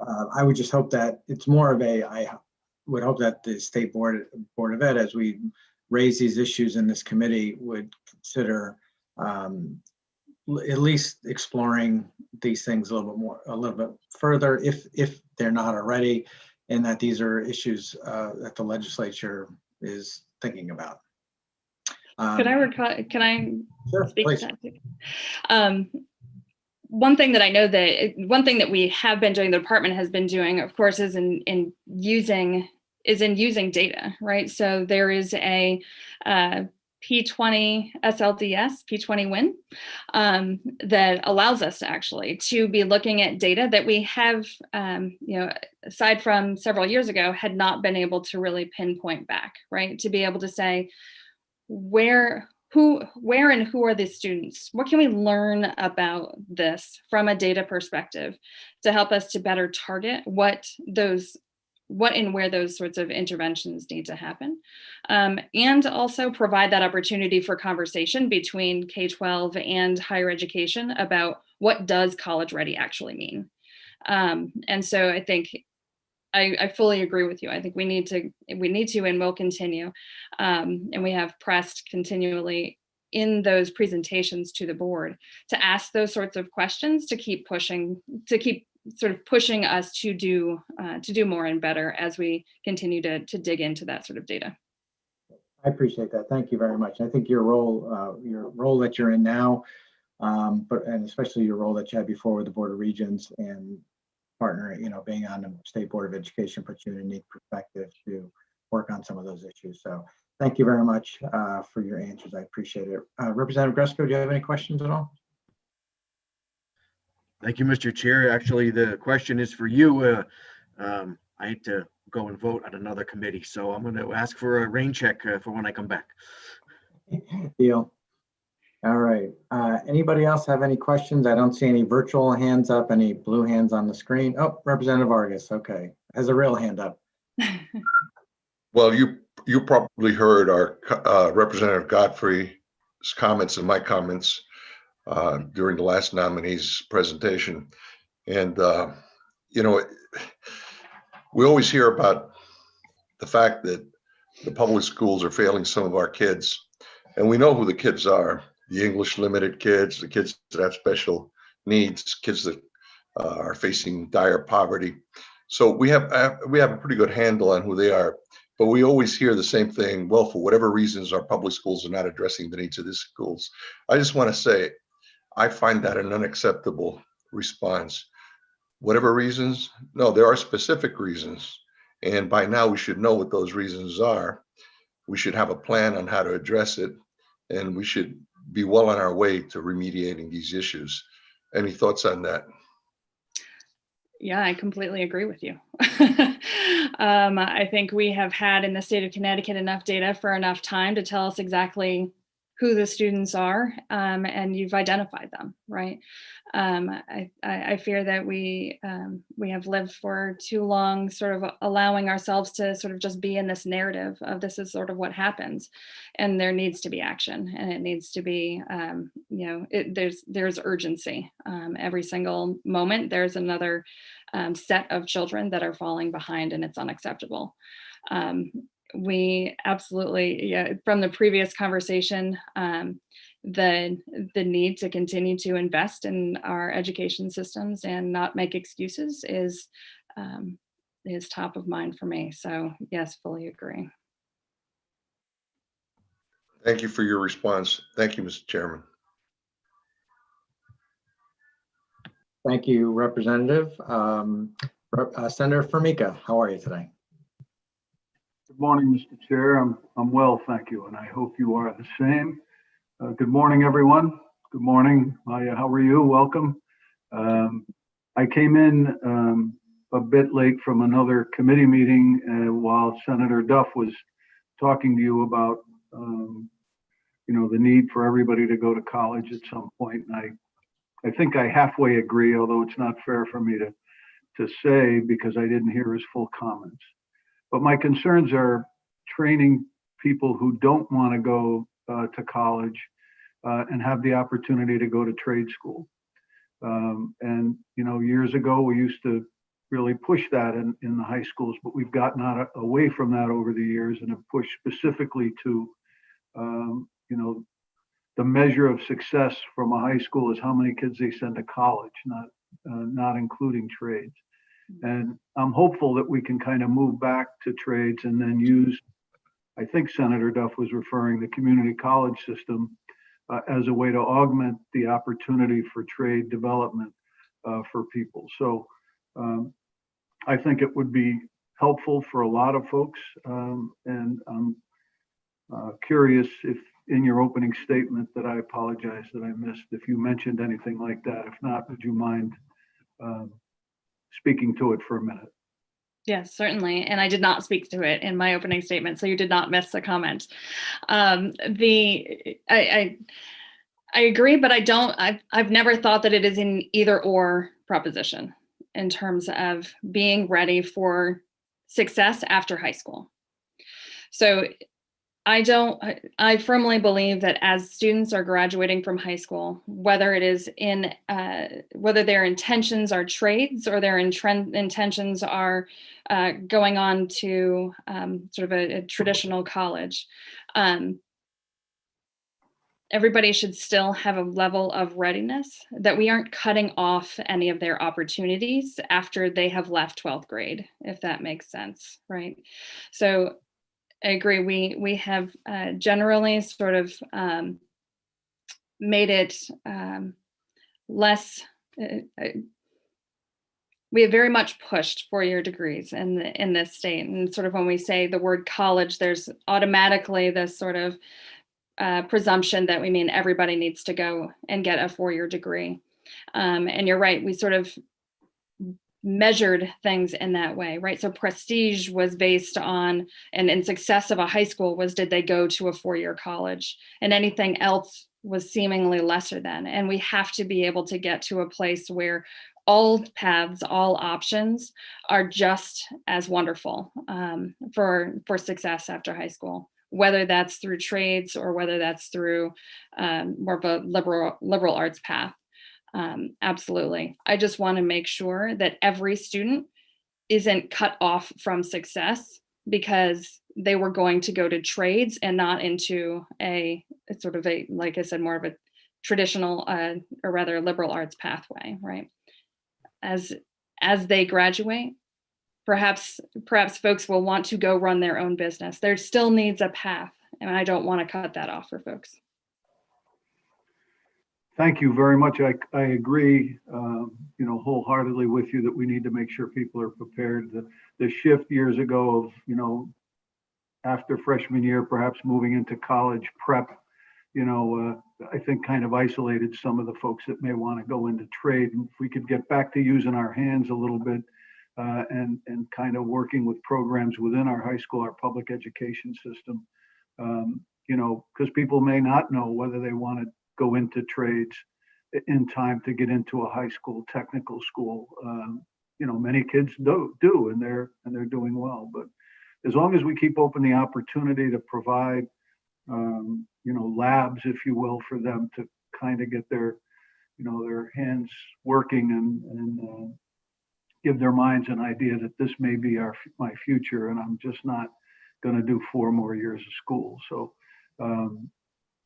Again, I thank you for your perspective on that, and if there's anything that we can do to support moving along, and I appreciate that your congratulations on your service, especially coming from, you know, the greatest district in the state. So I thank you for that too. Thank you. Thank you, Senator. She does have Norwalk ties, so we put an asterisk on that. Okay, any other questions from members of the committee? I don't see any virtual hands up. I don't know if I see any real hands up at all. Any other questions from members of the committee? No? Okay, nobody. I don't see anybody flailing their hands, waving their hands at me. No? Okay. Thank you. And let me just ask the question. Is there anything in your past that you believe might prove embarrassing to this committee, the governor of the state of Connecticut? No, not at all. Okay, thank you. Thank you for your time and congratulations on your nomination. Thank you so much. Okay, next, we're going to move to resolution confirming Dr. Karen DuBois Walton. Hopefully, did I get that right? Okay. Yes. To be a member of the State Board of Education. Would you please raise your right hand? And do you promise, swear, or affirm to tell the truth, the whole truth, and nothing but the truth? I do. Thank you. Great, thank you. And please feel free to have an opening statement followed by some questions. Great. Thank you. Good morning, Senator Duff, Representative Gresco, Senator Looney, Representative Quinn, Senator Kelly, Representative Kennedy, and all members of the Executive and Legislative Nominations Committee. I am Karen DuBois Walton, and I'm honored to be nominated by Governor Lamont to be a member of the State Board of Education. Thank you for this opportunity to share with you my background and interests, which I hope you'll find aligned to service on the Connecticut State Board. Given the pandemic-induced interruptions to the past session, I am now before you having had the opportunity to serve on the board since February of 2020. In my time of appointment, I've been engaged in the revision of the department's racial equity policy, approval of the new curriculum on Black, Latinx, Puerto Rican, and Native history, accountability reviews of several Connecticut charter schools, COVID-19 pandemic response efforts, approval of the revised school guidance requirements, approval of bilingual educator and other certification revisions, and more. Serving during this time of multiple pandemics, the health crisis, the economic disruption, the racial equity reckonings has been both rewarding and an opportunity to bring my background and experiences in full service of Connecticut students and educators. I'm trained as a clinical psychologist who specialized in work with children and families experiencing trauma. My career path brought me through the Yale Child Study Center to the Connecticut Department of Mental Health and Addiction Services before pivoting into public policy work in city government and currently in quasi-government environment of the local public housing authority, Elm City Communities, or the Housing Authority in the city of New Haven. I've served there as president for the past 14 years. My professional pivot was for the express purpose of using my clinical and community psychology training to build strong and inclusive communities, places designed for families to thrive and not simply survive. At Elm City Communities, we're using housing policy to create high quality, affordable communities in New Haven. Our communities are focused on the well-being of our residents with a full array of social services designed for the positive development of our youth, economic growth of our adults, and the highest quality of life for our elderly and disabled residents. We have deeply engaged in partnerships with the education sector for many years, having launched our youth achievement programming, which we call Elm City Communities Believes, in 2014. Through ECC Believes, we partner with students, families, schools, community agencies, and more to create opportunities for all our children to thrive, with the express focus being on breaking cycles of poverty for the families we serve. Our integrated approach to housing policy, an approach that incorporates housing stability with education, healthcare, employment, and other outcomes, is an approach that I bring to the Connecticut State Board. And in ways similar to the history of housing policy in our state, the history of education policy has also been a history of inequity, disparities, and discriminatory actions. At Elm City Communities, we bring an equity lens to the work we do. We're seeking to address the inequities experienced today as a result of housing policy that limited opportunity for so many on the basis of race, ethnicity, disability status, immigration status, and more. This equity lens is the same focusing tool that I bring to work in the education sector. I've been pleased to see that equity is the lens through which the Connecticut State Board of Education seeks to conduct its work as well. Looking forward, with your confirmation, I would anticipate bringing my expertise to assist in the development of the department's next 5-year plan, continued support of the Connecticut State Education goals through the selection of our next qualified commissioner, and support of succession planning efforts, contribution to the agency's development of policy and legislative proposals that will advance our equity-based reforms and ensure that all our children have the opportunity to succeed and that the outcomes reflect our efforts. Continued support of the efforts to diversify the state's workforce and innovative ideas that will support the intersectional work between education policy and housing policy. So I thank you for your consideration, and I'm very pleased to answer any questions. Great, thank you so much. I'm going to yield to Senator Looney, who has to go testify at another committee. Good morning. Marty, take yourself off. Marty, you're on mute.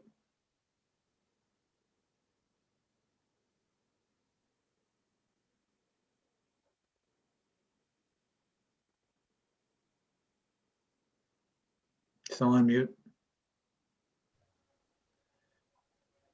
Wendy, can you do it? Okay. There you go. There you Can you go. hear me now? We can hear you. All right. Thank Thank you so much. Again, thank you, Mr. Chairman, for the indulgence. I have to testify shortly in the Insurance and Real Estate Committee.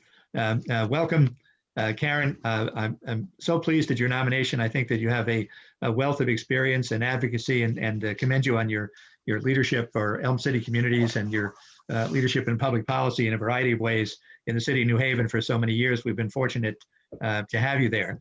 A couple of questions, one of which I asked Mr. Clemens when he was here earlier. Given the fact that the state has been so highly supportive through its school construction program of the physical development of schools throughout the state, notably in New Haven over a period of 15 years, and you were employed in the city during most of that time, where a $1.6 billion construction program was undertaken to build so many new schools and renovate others, of which 1.3 billion was paid for by the state because more than 80% of it was state funds.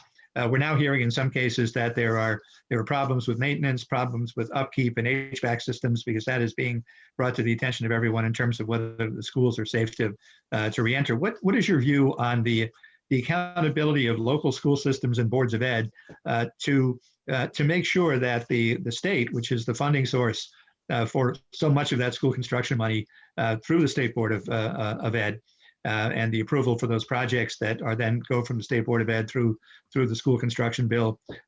What kind of accountability should there be in terms of reporting, auditing at the state level to make sure that we don't have failures in maintenance to compromise the huge state investment that was made in many of these school systems where the large chunk of the cost has been borne by the state?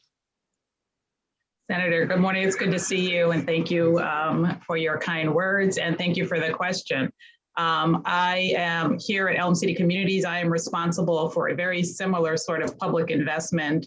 As you know, where we're responsible for ensuring that the taxpayer dollars are used, and we've been doing incredible investment to rebuild portfolios. So I'm very mindful of that responsibility and the accountability that comes with such investments.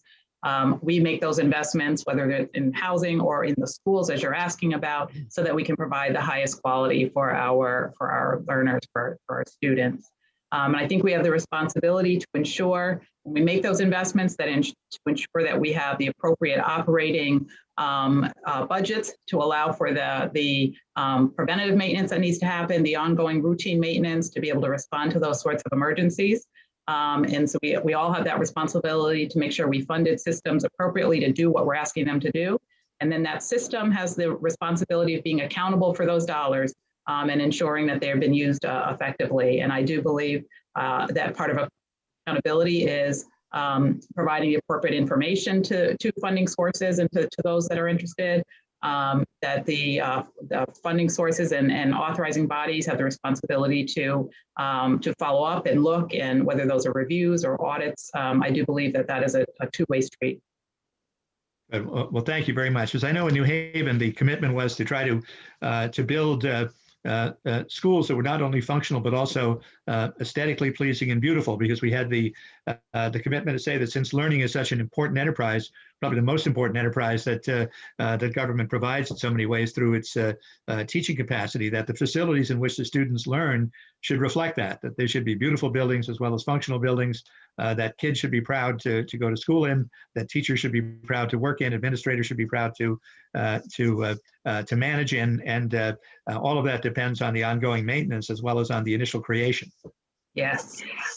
And here. Just one other question for you. In terms of what we've seen over recent years, and probably most dramatically so with the terrible attack on the U.S. Capitol on January 6th by many people who were either misled by conspiracy theories or misled by the then president, or not understanding the values and traditions of our democracy and the uniqueness of the American system, and our democracy being a beacon and a light to the world. Sadly, many of those people, I assume, were graduates of various public school systems around the country who never learned or never took to heart the essence of what it means to be in a democracy.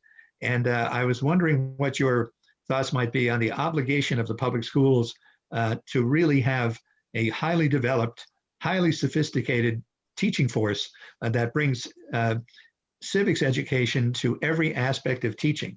That, in other words, not only those who are teaching civics or government classes, but every teacher in every subject, I think, should be knowledgeable about the fundamental obligations and principles of democracies and imbue every class with that, not those just that are going to be earmarked as government or social studies classes or something like that.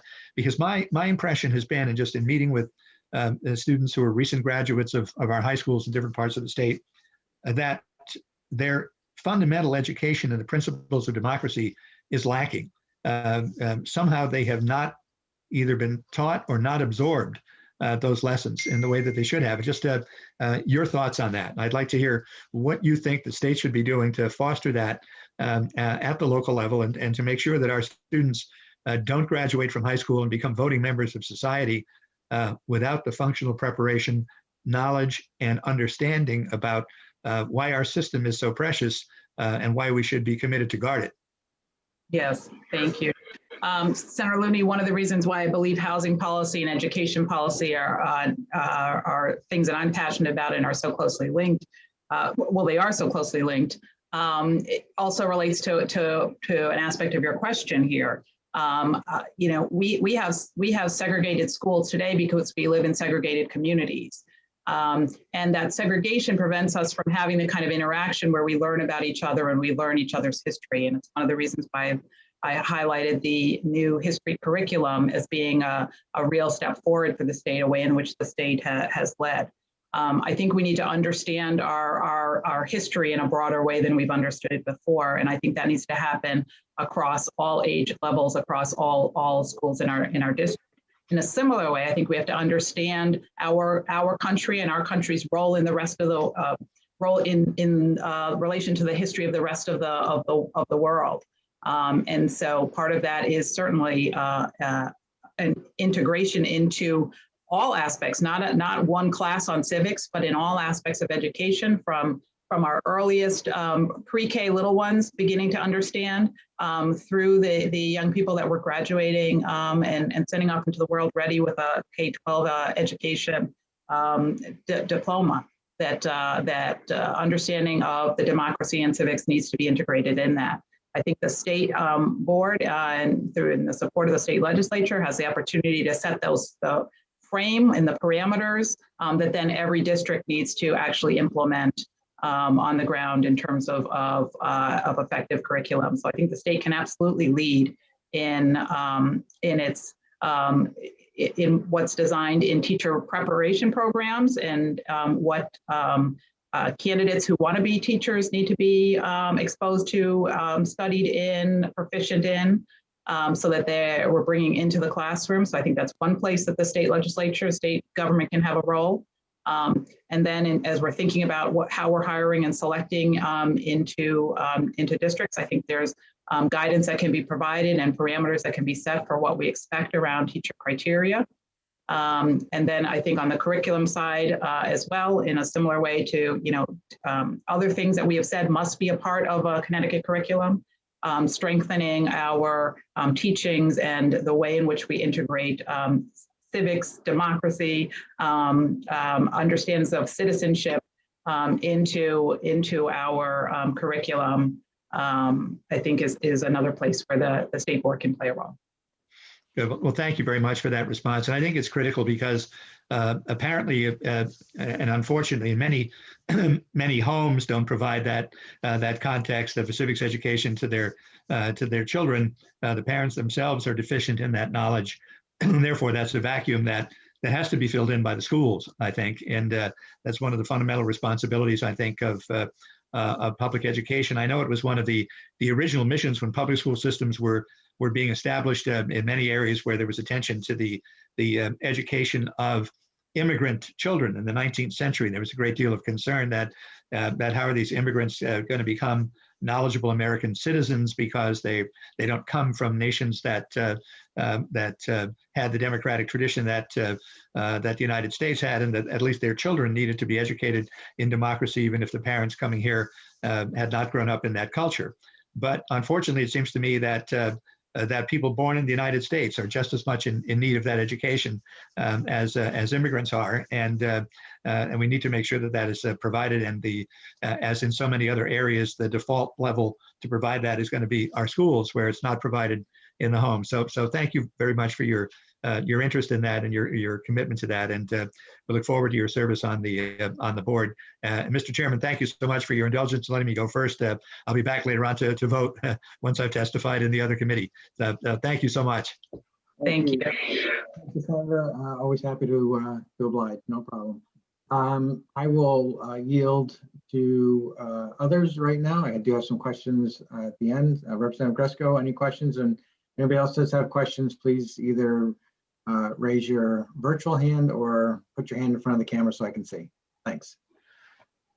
Thank you, Mr. Chair. I just had one question, and I'm wondering how you on the State Board of Education could advise or set an example locally to assess if our students, I don't even know how to say it, need to catch up. I mean, we can't do a 2020 mulligan.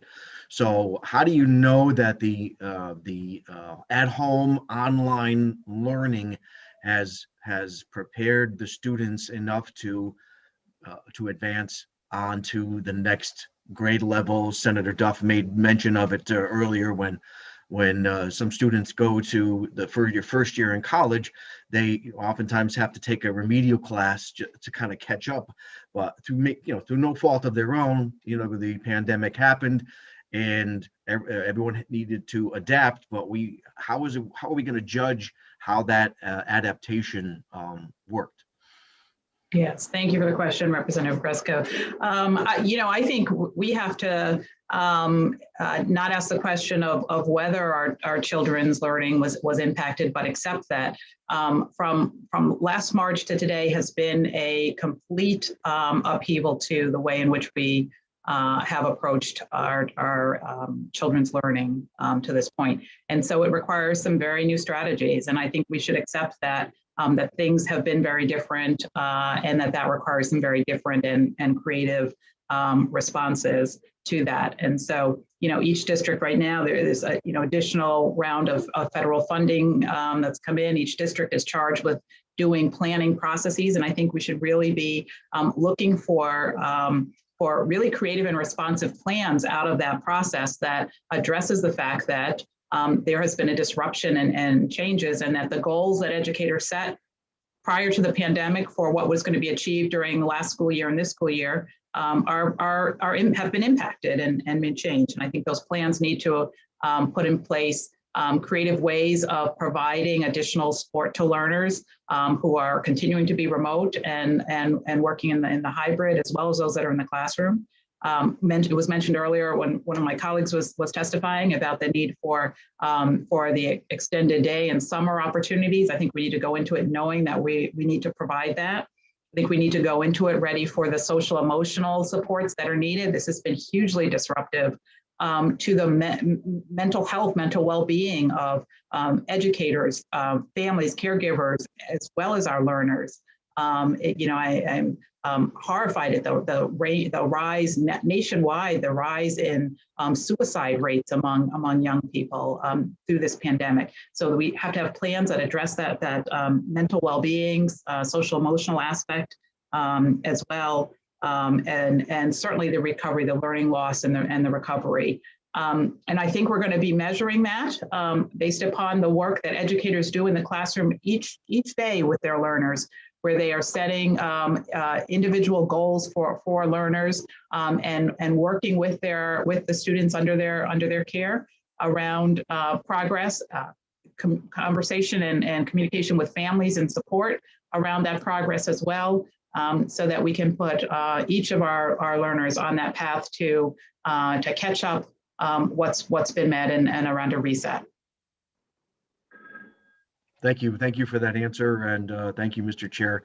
I will yield to other more qualified individuals on education. Thank you, Representative. All right, Representative Kennedy, followed by Senator Moore, followed by Representative Vargas. Thank you, Mr. Chairman, and thank you, Mr. Du Bois Walton, sorry. And I appreciate your very thoughtful responses today. One of the questions that we've talked about it a lot in the legislature, and we have had some legislation passed, but how do you see the State Department Board of Education recruiting and retaining teachers of color? It's been talked about a lot, and I'm just wondering what your thoughts and your role on the State Board of Education would be. Thank you. My spouse is probably cheering that you asked this question. This is one of the things that he does in his professional life. So I've been hearing about this for years as he's worked around this. So, a few things. One, I think we all can play a role as a community in creating energy around the education workforce. And making it something that our young people consider as a career early and get excited about. And that requires some narrative change that we all, as citizens of this state, can play a role in cheering and encouraging the educators in our world and in our lives, and helping our young people see that as a path that they want to go into. I think we can start very early with with programs as early as middle school that are those sort of teacher preparatory kind of programs that get kids interested in education and supporting them, mentoring them. There are nationwide programs that do that sort of work starting at middle school that really show that clubs, future teacher clubs and that kind of thing really starts to spark some energy around that. I think we can do that with a specific focus on our underrepresented groups. So ensure that we have Black boys in those groups and Black girls in those groups and Latinx kids in those groups and Native kids in those groups, right? So that we're building that. So I think we can start really early in doing that. As we think about kids going into college, I think we can think about the kinds of scholarships and grants and financial support that really incentivize young people wanting to consider that career and remove some of the concern about student debt also. Knowing that our teaching workforce, especially in the early years, may not be as well compensated as some other career paths that they might be considering. So financial aid, support, and grants can help in that way as well. I think we've got a great core within our schools already that are working as paraeducators, paraprofessionals that often have the college degree already that could use some support. And there have been some great steps by the state made already around how to create the support for the teacher from the paraprofessional moving from that position into the education workforce. And I think we can really support that pipeline. People who are already in the building, already trusted by students, sometimes playing a really significant role in the education system already, but doesn't have the certification credentials. And I think we can create and support some of those pathways. I think we can do more as a state around recruitment and really focusing on some of the HBCU, the colleges and universities that serve predominantly African-American and Latinx students, and really create a pipeline there of programs that really attract, so that when somebody from one of our districts goes down to Howard University in DC, that there's something that's attractive to the student that makes them say Connecticut, as opposed to all the other places that are trying to pull them. So I think we can do some things along those lines as well. Wow, that was awesome. And I think your partner would be extremely proud of you. I listen well.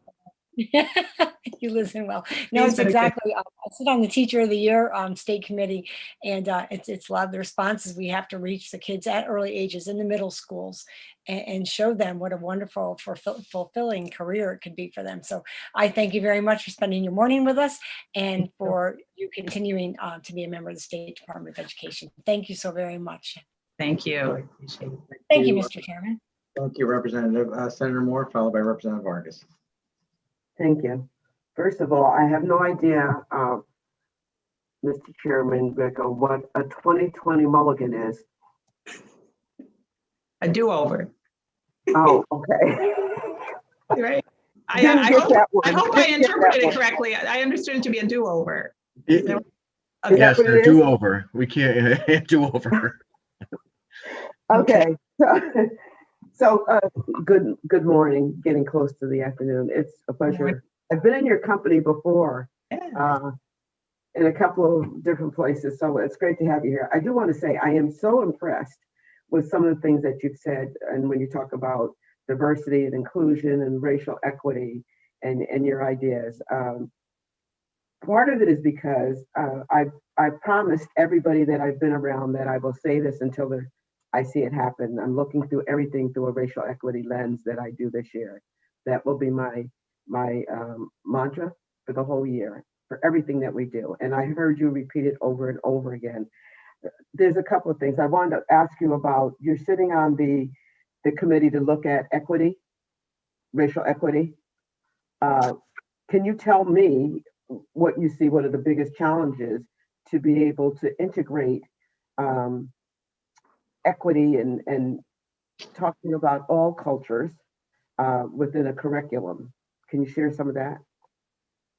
Yes. So thank you. And, one of your colleagues asked earlier, that, or indicated earlier, like, I'm tired of hearing that we don't know what to do. I think we do have some very solid plans within the Connecticut State Board that are in place and that need to continue to move forward to really create this opportunity where all our learners are having the opportunity to thrive in the way.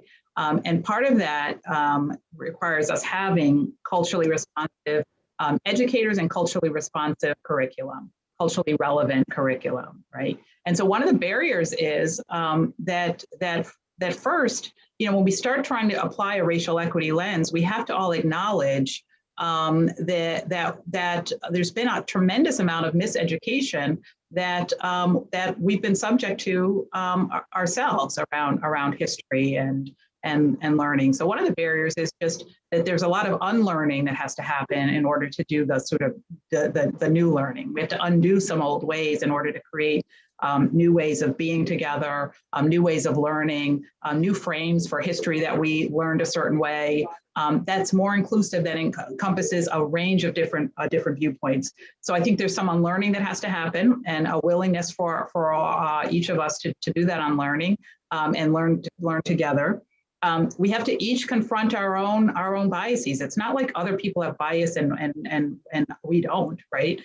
We have to all acknowledge the bias that we hold, and then not be held hostage by that bias. Once we've acknowledged it, then we can sharpen our vision around it, because we can see when it's popping up and see that that's impacting the way we're seeing something, and that gives us freedom to be able to make some different choices. So I think there's work that we all need to do within our educational systems around understanding bias and addressing bias, and moving beyond the limitations that bias creates, so that we can do that unlearning and relearning and offer different curriculum.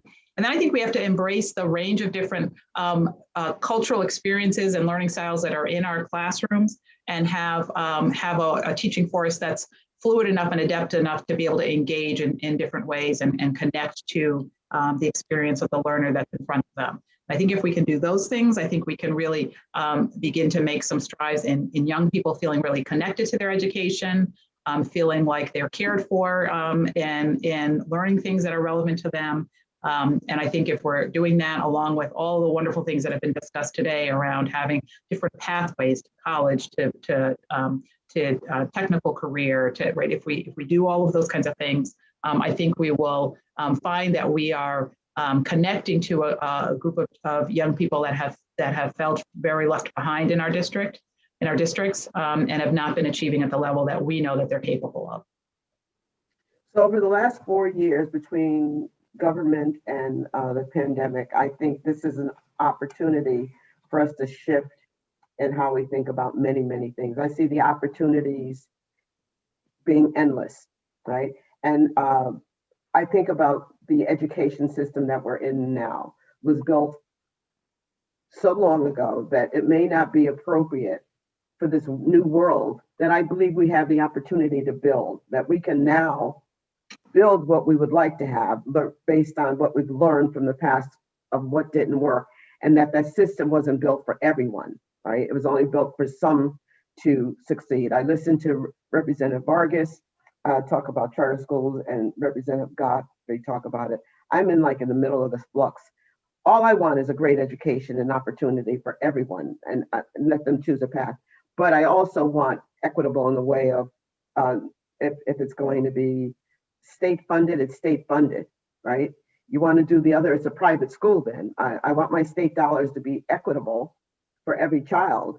And I don't want it to be siphoned off and someone be able to get supplemental dollars to make theirs better than what they call better than public schools.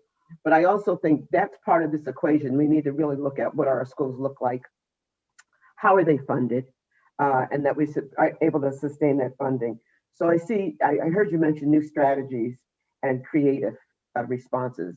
I think that really is important to the future of education, that what worked for me, I think I'm in Rep. Godfrey's age group that I heard him mention his age, that I understand. I had a really good education, not a great one, but in public school, I had a good one, right? And I lived in a very diverse, integrated neighborhood that it just seemed normal to be able to have Irish stew one day and pasta the next, right?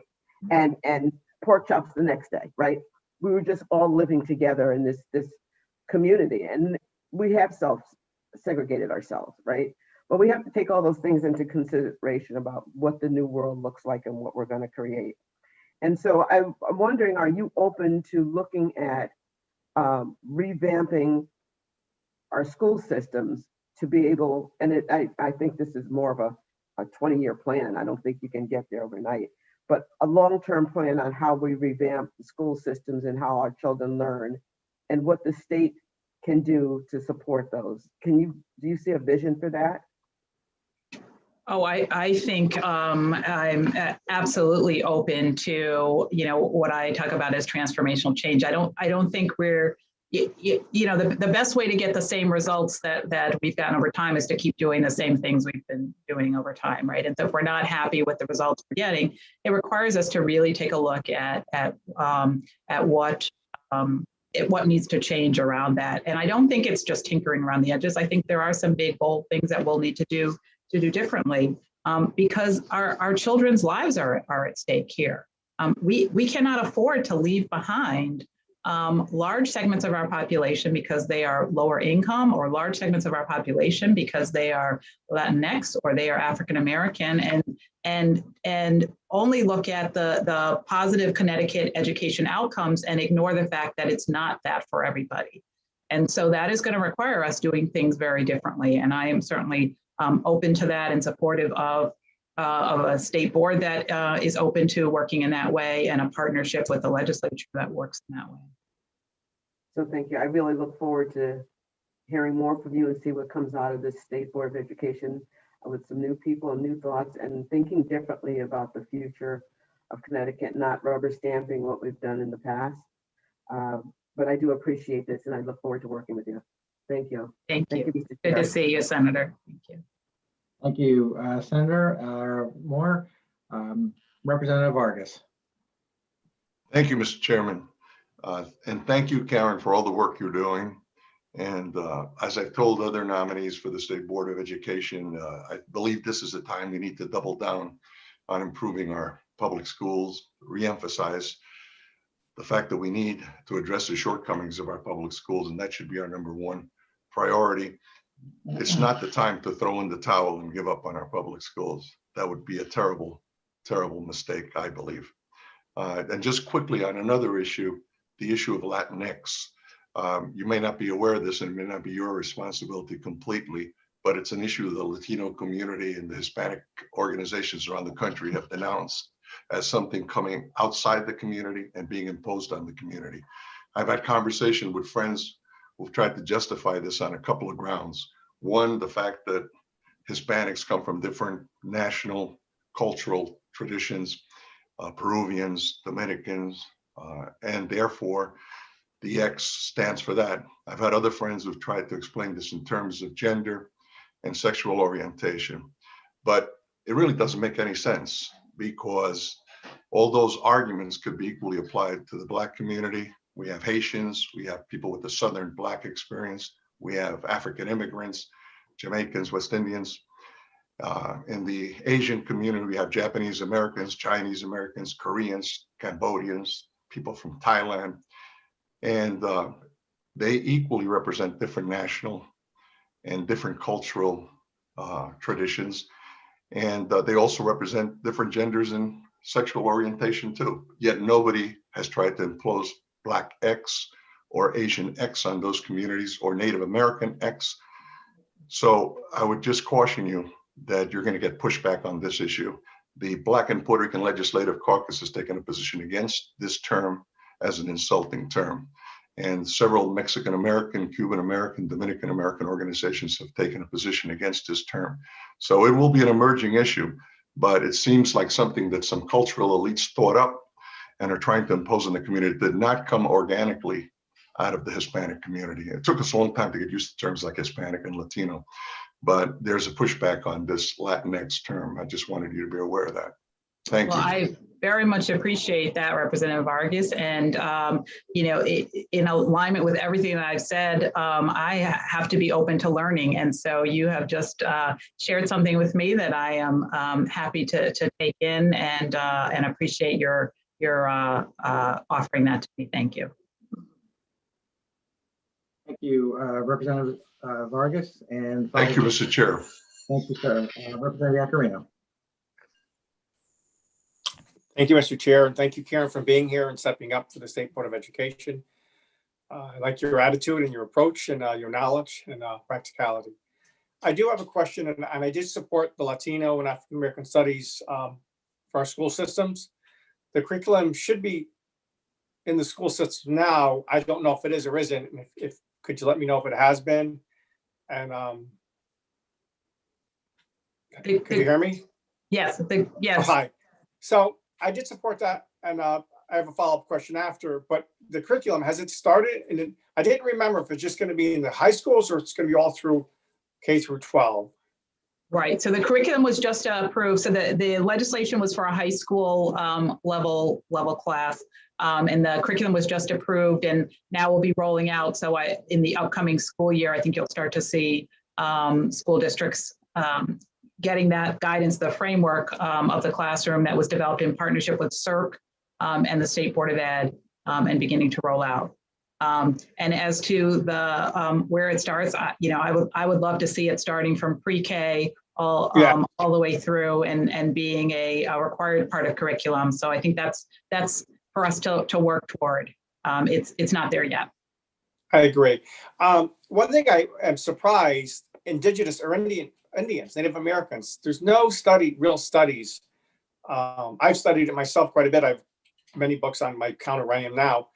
Is there any reason why there's no thought of that? Like the true studies of America, you know, Indigenous or American Indians, or I hate to use the term, but that's so Indigenous folks of Connecticut, I mean, the United States. Yes. Of America, not the United States, of America. Right. So I don't want to misspeak, but I do believe that Native American history is included in the work that CERC put together. But let me make sure of that before I give you a statement on that. But I am certainly aligned with you that our history needs to reflect all of the contributions, and this is land that originally is a Native land, and we can't have history without acknowledging that. The tragic history. So back to, I think was Senator Looney mentioned civics. I, on a regular basis, go through all our K, like third grade, fourth grade, the middle school, high school, and then in high school does civics, teaches civics, and I think they do a good job, at least in North Haven. But I've also gone to Church Street in Hamden. I don't think it's might be closed now. Church Street School was more of an impoverished area, but I knew a friend there, so I used to go speak to kids there. Many kids are actually better versed than I thought, at least high school students, than their parents, unfortunately. But I think it's vitally important to teach true civics along with the other studies. I think it's required in all high schools. Am I correct? So I so agree with you around the connection of civics and history. And I do think that I'm very impressed with our young people coming up, this next generation, and their awareness. And I think, you know, for me, one indication that we've nailed it on civics education would be if we saw people exercising their right to vote at the level that the population would suggest. If we saw people contacting you all on things that they cared about to the degree that we believe there's interest out there on matters. People, some people come out for local hearings or for your hearings. I think when we start to see that kind of engaged community, I think then we'll feel like, to me personally, I would feel like, okay, we're doing something right in civic. Like we've really nailed that civics thing when we start to see those kinds of connections. No, and when I speak to kids, I never talk about which way to vote, but just, your voice matters at 10 years old, 15 years old, 20 years old, any age, but just get educated as far as what you want to speak about. One last thing, and I want to really thank you again, but we've been in this perpetual problem and mainly the urban areas for many, many years. And I know people try, but we still have not gotten out of the deficiencies in many cases. And I just wish somehow, I said to Mr. Clemens, it's about hope and opportunity. And many times, unfortunately, people lose that hope. And they without the hope, they're not going to get the opportunity. And there's no one size fits all. But at the end of the day, it's about what Senator Moore said, and I said it earlier to Mr. Clemens, getting education. Obviously, you want to support our public schools, and we all do. But if you're going to get, it's the bottom line is getting a good education and being involved and being hopeful and curious. And there's no one silver bullet. You just have that hope. And I love our teachers. They do a great job. And many times there's so many pitfalls. That's either social issues, family issues, other issues. You're not just a teacher any longer. You're many facets. Yeah. No, I think the role of the state legislature, the role of this committee, the role of the state board to set a tone and to determine things that are going to be acceptable and things that are not acceptable, and to see how that translates then into policy on the ground, I think has been important. I'll just use for an example. This state took a hard look at disciplinary practices and who was being excluded from the classroom, and even at the pre-K to K, pre-K to second grade level, and said that something was unacceptable about the number of kids that were being excluded from education. And since paying attention to that, looking at the racial disparities around that, shining a light on it and saying that that's not acceptable, we've begun to see very significant declines in the number of kids that are excluded from our educational setting, right? And I think I just use it as an example that there are ways in which we identify things, see the disparity, see the impact on, or make the connection to the impact on education, right? Kids that are out of the classroom obviously are not learning in the same way that they could be in the classroom. And by making public policy statements around that, passing laws about it, enforcing and tracking it, I think we've begun to see movement. And I think there are a lot of areas that we can point to and continue where we're making progress and continue to hone in on other areas. One last question, and I don't know if this is your purview, but teachers that are in college, obviously they're pre-teaching. Do you feel they're being, the curriculum for them in college is suitable to today's society?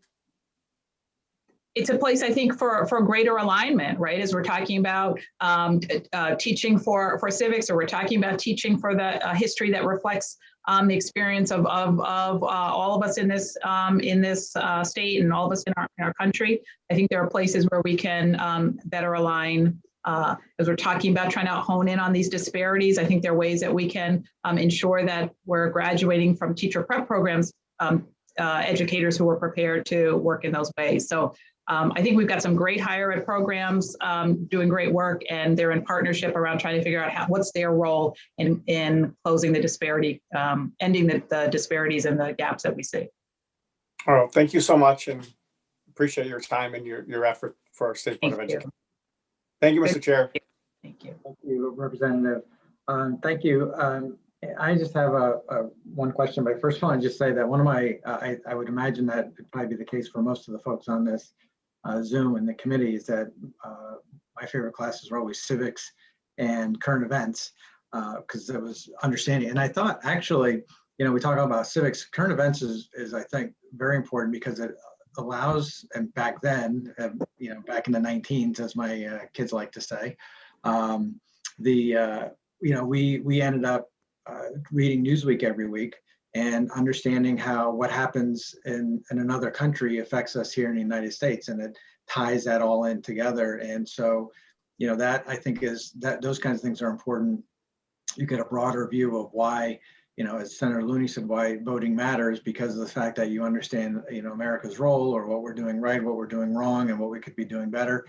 And I also, you know, when the pandemic's over, and it's obviously always according to budget, but the best way to expand the mind and expand the heart is also to travel, and in ways in which we can get kids who may not have the ability to do that, provide them opportunities in some ways to expand their horizons, because it really does. You know, we have, as you probably know, in communities in Connecticut. I mean, I have kids in Norwalk who live 2 miles from the beach and have never been on Long Island Sound. So we've got a lot of work to do before we can send them probably, you know, out of the country. But we should be keeping our eyes on those goals, because those do end up making, I think, better citizens when they have an expanded view of not only what's in their own backyard, but what's around the world and how that impacts them. I would just mention that, you know, everybody asked a lot of the questions I was going to ask, but I appreciate your work on what you've done with the various curricula for the State Board of Ed, and that needs to continue. And we have to integrate that more into our roles from, you know, K through high school, and teach history as it was, and in a way that lets us all understand history, and not just a certain view of history. I mean, we're still learning today, and I am learning, as we all are, things that none of us ever knew through our own school books and textbooks. And those kinds of things I think are going to be important, whether you're in elementary school or high school, because you just can't teach those kinds of things in high school when the foundation is not a foundation that is one to be able to absorb that, or be able to understand or appreciate some of the various pieces of history we've had in this country and around the world as well. So I think you're on the right track, and I certainly appreciate, you know, your role and your view on what you're trying to do with the State Board of Education. So we just want to say thank you for that. Thank you, Senator Duff. You're welcome. And so I don't have any further questions, so I'm just looking for my script here. Just want to say if there's one last question. Is there anything in your past that you believe might prove embarrassing to this committee, to the governor, or the state of Connecticut? No, sir. Okay, thank you so much. We appreciate it. Thank you all. I appreciate your time. Congratulations on your nomination. Okay, I don't think there was any other questions at all for that. And so we can, Madam Clerk, I think we can adjourn the public hearing. Is that correct? And we can now, when you're ready technologically, we can move to our meeting. Are we good? We are good. Okay, so we'll call the Executive and Legislative Nominations Committee meeting to order. Representative Gresco, is there any comments you'd like to make? No, sir. Good to go. Okay, great. All right, so first order of business is the resolution confirming Bonnie Burr of Brookfield to be a member of the State Board of Education. Is there a motion? So moved. Moved by Representative Gresco. Is there a second? Second. Second by Representative Vargas. Any discussion? If not, Madam Clerk, please call the roll. Senator Duff, Yes. Senator Duff, yes. Representative Gresco, Gresco, yes. Senator Looney, Representative Quinn, Representative Quinn votes yes. Senator Kelly,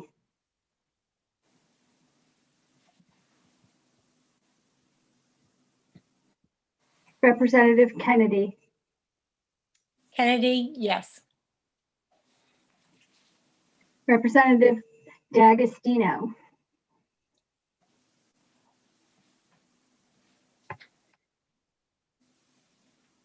Senator Fonfara. Senator Formica. Formica votes yes. Representative Godfrey. Godfrey votes yes. Senator Hartley. Senator Kushner.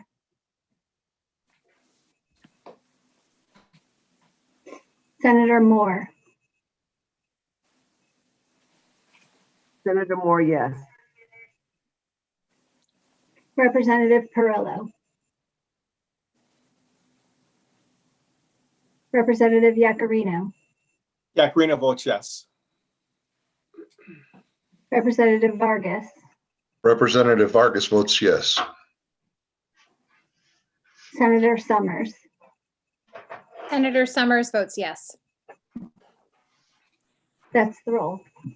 Thank you. We're going to hold the votes open till 3 o'clock today for other members who have other committee meetings. Next item is resolution confirming Eric Clemens of New Haven to be a member of the State Board of Education. Is there a motion to approve? So move. Second, Moved Mr. by Chairman. Representative Godfrey, seconded by Representative Kennedy. Any discussion? Seeing none, Madam Clerk, please call the roll. Senator Duff. Senator Duff votes yes. Representative Gresco. Gresco, yes. Senator Looney. Representative Quinn. Representative Quinn votes yes. Senator Kelly. Representative Kennedy. Representative Kennedy, yes. Representative D'Agostino. Senator Fonfara. Senator Formica. Formica votes yes. Representative Godfrey. Godfrey votes yes. Senator Hartley. Senator Kushner. Senator Moore.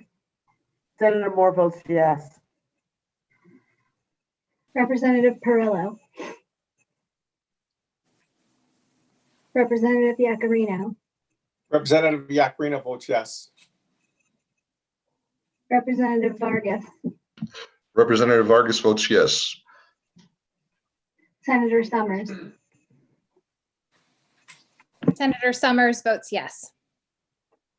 Thank you. That's the roll.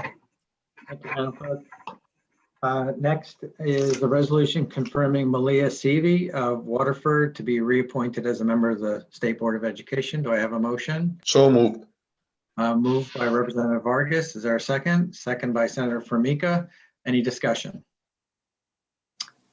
Seeing none, Madam Clerk, please call the roll. Senator Duff. Senator Duff votes yes. Representative Gresco. Gresco, yes. Senator Looney. Representative Quinn. Representative Quinn votes yes. Senator Kelly. Representative Kennedy. Representative Kennedy, yes. Representative D'Agostino. Senator Fonfara. Senator Formica. Formica votes yes. Representative Godfrey. Godfrey, yes. You said it too fast, sir, so your picture didn't pop up. How about now? Now I see you. Godfrey votes yes. Thank you. Senator Hartley. Senator Kushner. Senator Moore. Senator Moore votes yes. The same thing happened. I don't see your picture. I see Senator Formica. I'm sorry, what was the question? Senator Moore needs to say hers again. Oh, I thought you said Senator my name. Moore votes yes. Can you see me? Now I can. So Thank just you. say your vote over again, please. Senator Moore votes yes. Thank you so much. You're welcome. Representative Perillo. Representative Yacarino. Representative Yakarino votes yes. Representative Vargas. Representative Vargas votes yes. And Senator Summers. Senator Summers votes yes.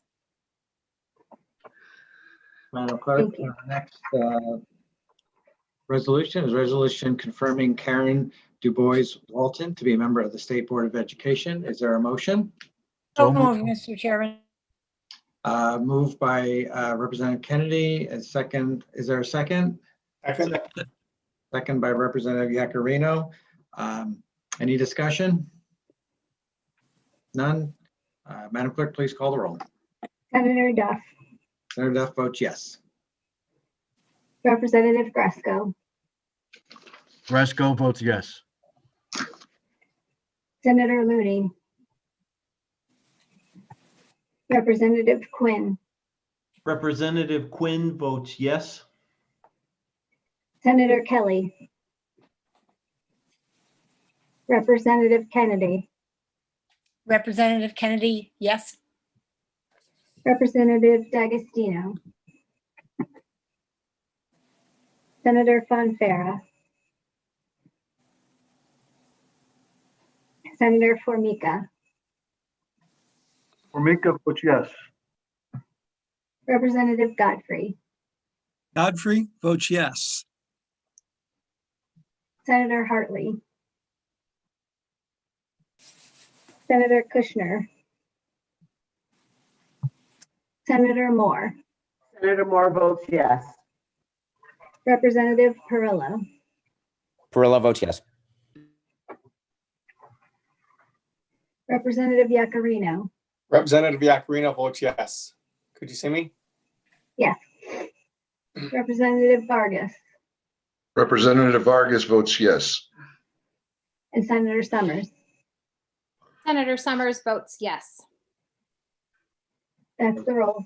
Thank you, Madam Clerk. I think Senator Kelly is trying to get into, if somebody can let him in. We'll be holding the votes open until 3 o'clock. Madam Clerk, can you give us the announcement of the time and date of the next meeting? Next meeting followed by, the next public hearing followed by a meeting will be on February 23rd, time to be announced. Okay. All right, everybody, February 23rd, time to be announced. And we thank you all for joining us today. Be safe and talk to you soon. Thank you, everybody. Thank you. Bye, thank you. Bye. Anyone who needs to vote, Senator Perillo, if you can stay on, I'll take your vote. Thanks, Wendy. Bye-bye.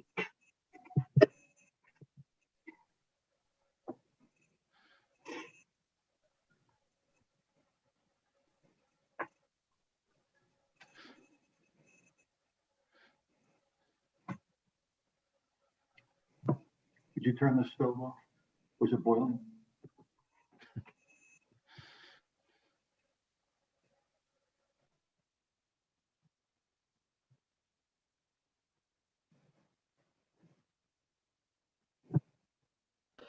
Thank you, Wendy. If you need anything, you know how to find me.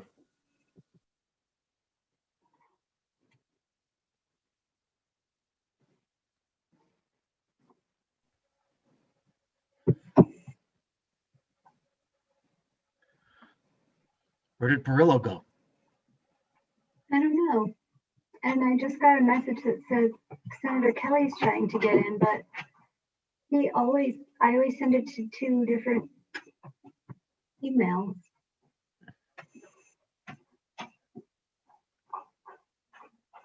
And he never has a problem, unless he's on a 30 now. What do you want me to do? Forward my link to him, or that won't work? No, forwarding links never works. That's always what the problem is when somebody can't get in. Okay. Webinar invitations are unique. So if you forward it, it will not work. He may be on a 3rd email. And I also texted Representative D'Agostino about the votes being held open until 3, so he's hopefully aware and will vote sooner rather than later.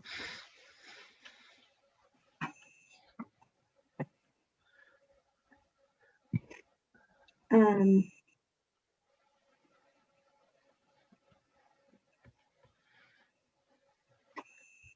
I'm gonna,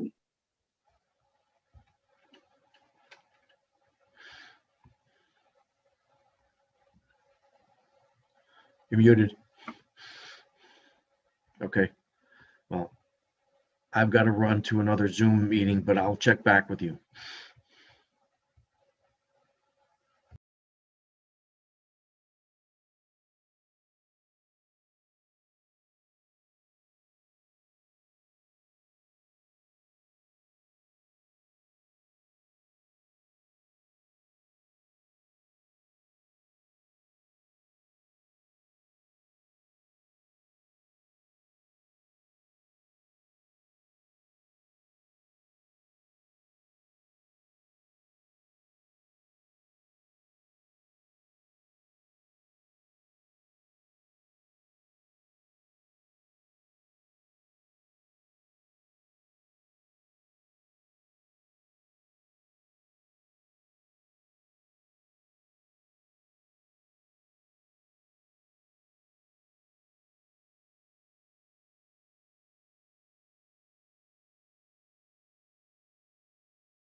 Wendy?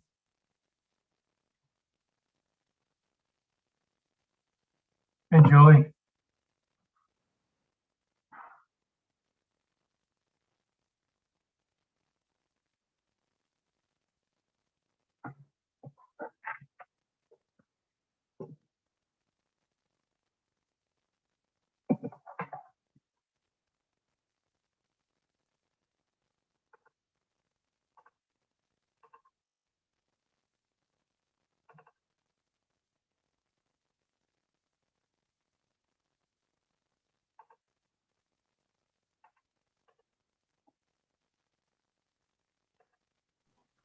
Sorry about that.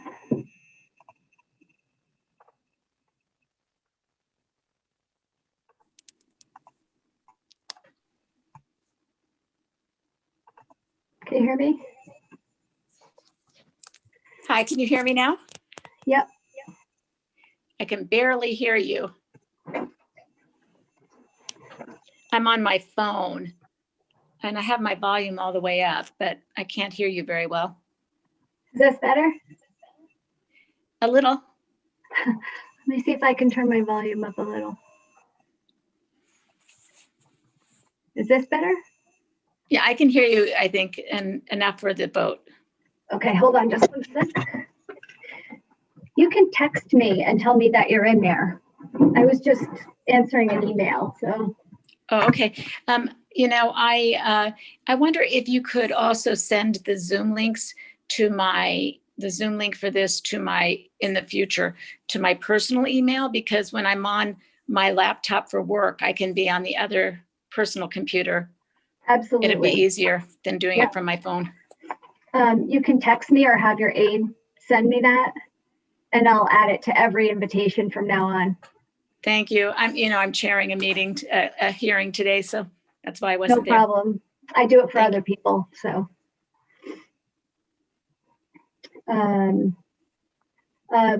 The first one is Bonnie Burr to be a member of the State Board of Education. Bonnie Burr. And I assume that everyone voted yes. I know you've told me that in the past. Yeah.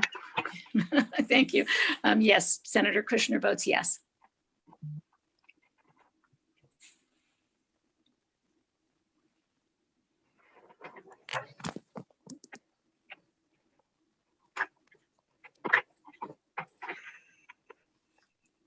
Eric Clemens, State Board of Education.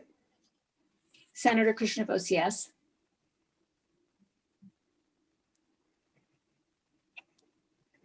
And Karen DuBois Walton to be a member of the State Board of Education. Senator Kushner votes yes. Great, all set. Thank you. Oh wait, I think there's one more. I'm so sorry.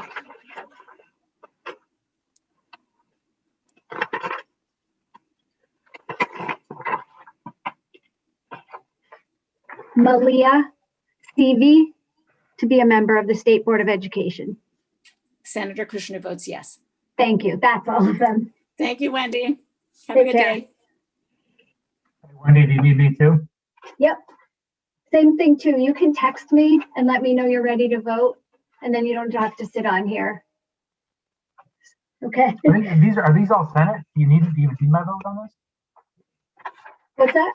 Are these all Senate resolutions? Senate joint. Oh, joy. Okay.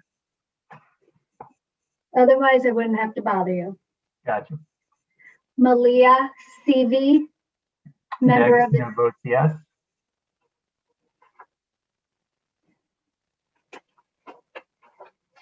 Eric Clemens, State Board of Education. Votes yes.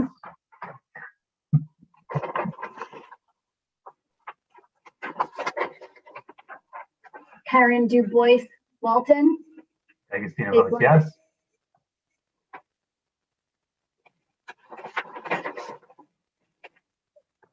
Bonnie Burr, State Board of Education. And Agostino votes yes. Thank you very much. Great. Thanks, Wendy. Have a good day. Anytime. Take care.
Hi, Madam Chair. How are Hi. you? I'm well, thank you. You found it. Yes, I did. Okay. I'm not too good at all this. I'm always floundering. That's okay. I use one Zoom entity for both things. It Okay. just works for this committee, so, Great. I agree. and it's easier, so. Simplicity, yes. So anyway, crazy day. Good job like always, Wendy. Thank you. Thank you. No problem. I hope it's working for everybody on the committee. Yeah, no, you've been great. Um, Thanks for so- helping in commerce too. Oh, no problem. It's a pleasure. Senator Hartley, we have the nomination of Karen DuBois Walton to be a member of State Board of Ed. Senator Hartley in the affirmative. Malia CV to be a member of the State Board of Ed. Senator Hartley in the affirmative.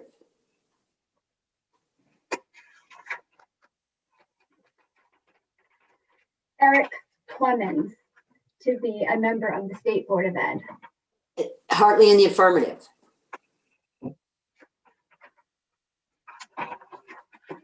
And Bonnie Burr to be a member of the State Board of Ed. Hartley in the affirmative. And that's it. You're off the hook. Okay, thanks. Be well. You too. Thank you so much. Okay, take care. Bye-bye. Bye.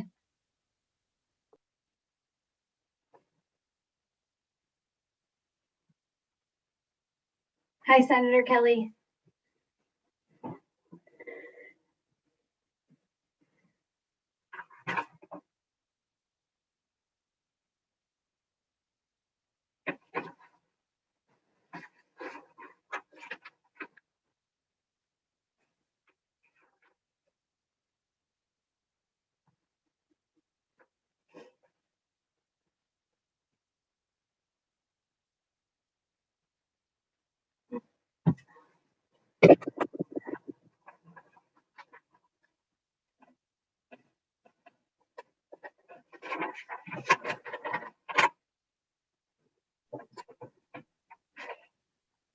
Wendy, Hi there. how you, Good. how you doing? I heard you had some trouble getting on today. Didn't quite get that. I heard you had some trouble getting on today. Yeah, my Wi-Fi connections are just horrible. Oh, okay. It wasn't the link, right?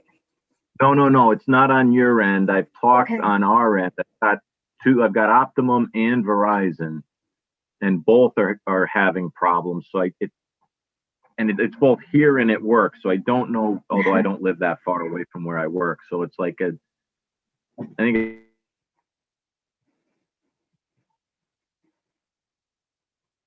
Nuts.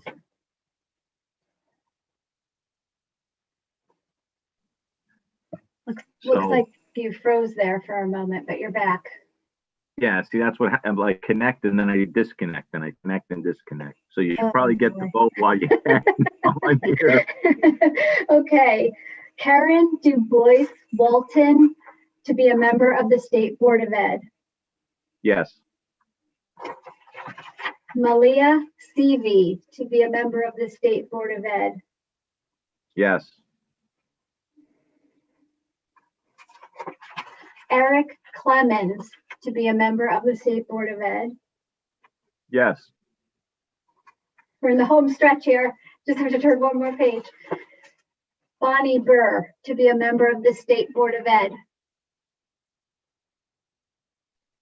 didn't get the last one. Bonnie Burr to be a member of the State Board of Ed. Yes. Great.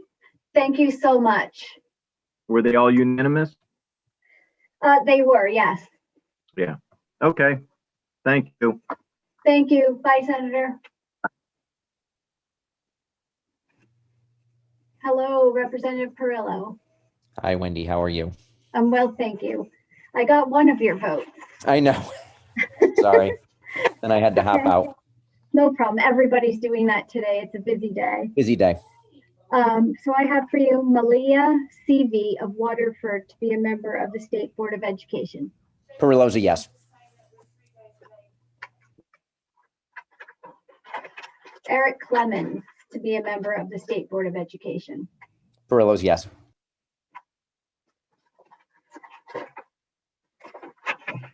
Bonnie Burr to be a member of the State Board of Education. Perillo's yes. And I'm pretty sure the one that you did vote on was Karen DuBois. That's Walton. correct. Okay, awesome. You're done. Thank you. Bye now.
Hi, Marty.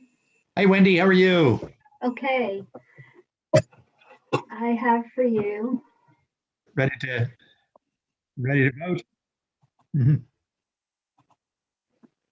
yes. I have for you There you are. Karen DuBois Walton to be a member of the State Board of Yes. Education. Yes, so they're all joint, are they? Yeah, Senate joint. All Senate joint. Okay, they're all starting with us then. Okay. So, yeah, yes on Karen.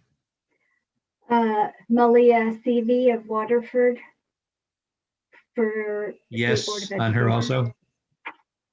Yep. Eric Clemens from New Haven to be a member of the State Board of Education. Yes, also. And one more. Bonnie Burr of Brookfield to be a member of the State Board of Education. Yes. Yes on all four. Good. Thank you so much. You Okay, and we're I all left done. sooner. Thanks, Wendy. Hey. Thank you. Take care. Hi, Bye, Ellen. Bye. Bye. Let me get him out of here.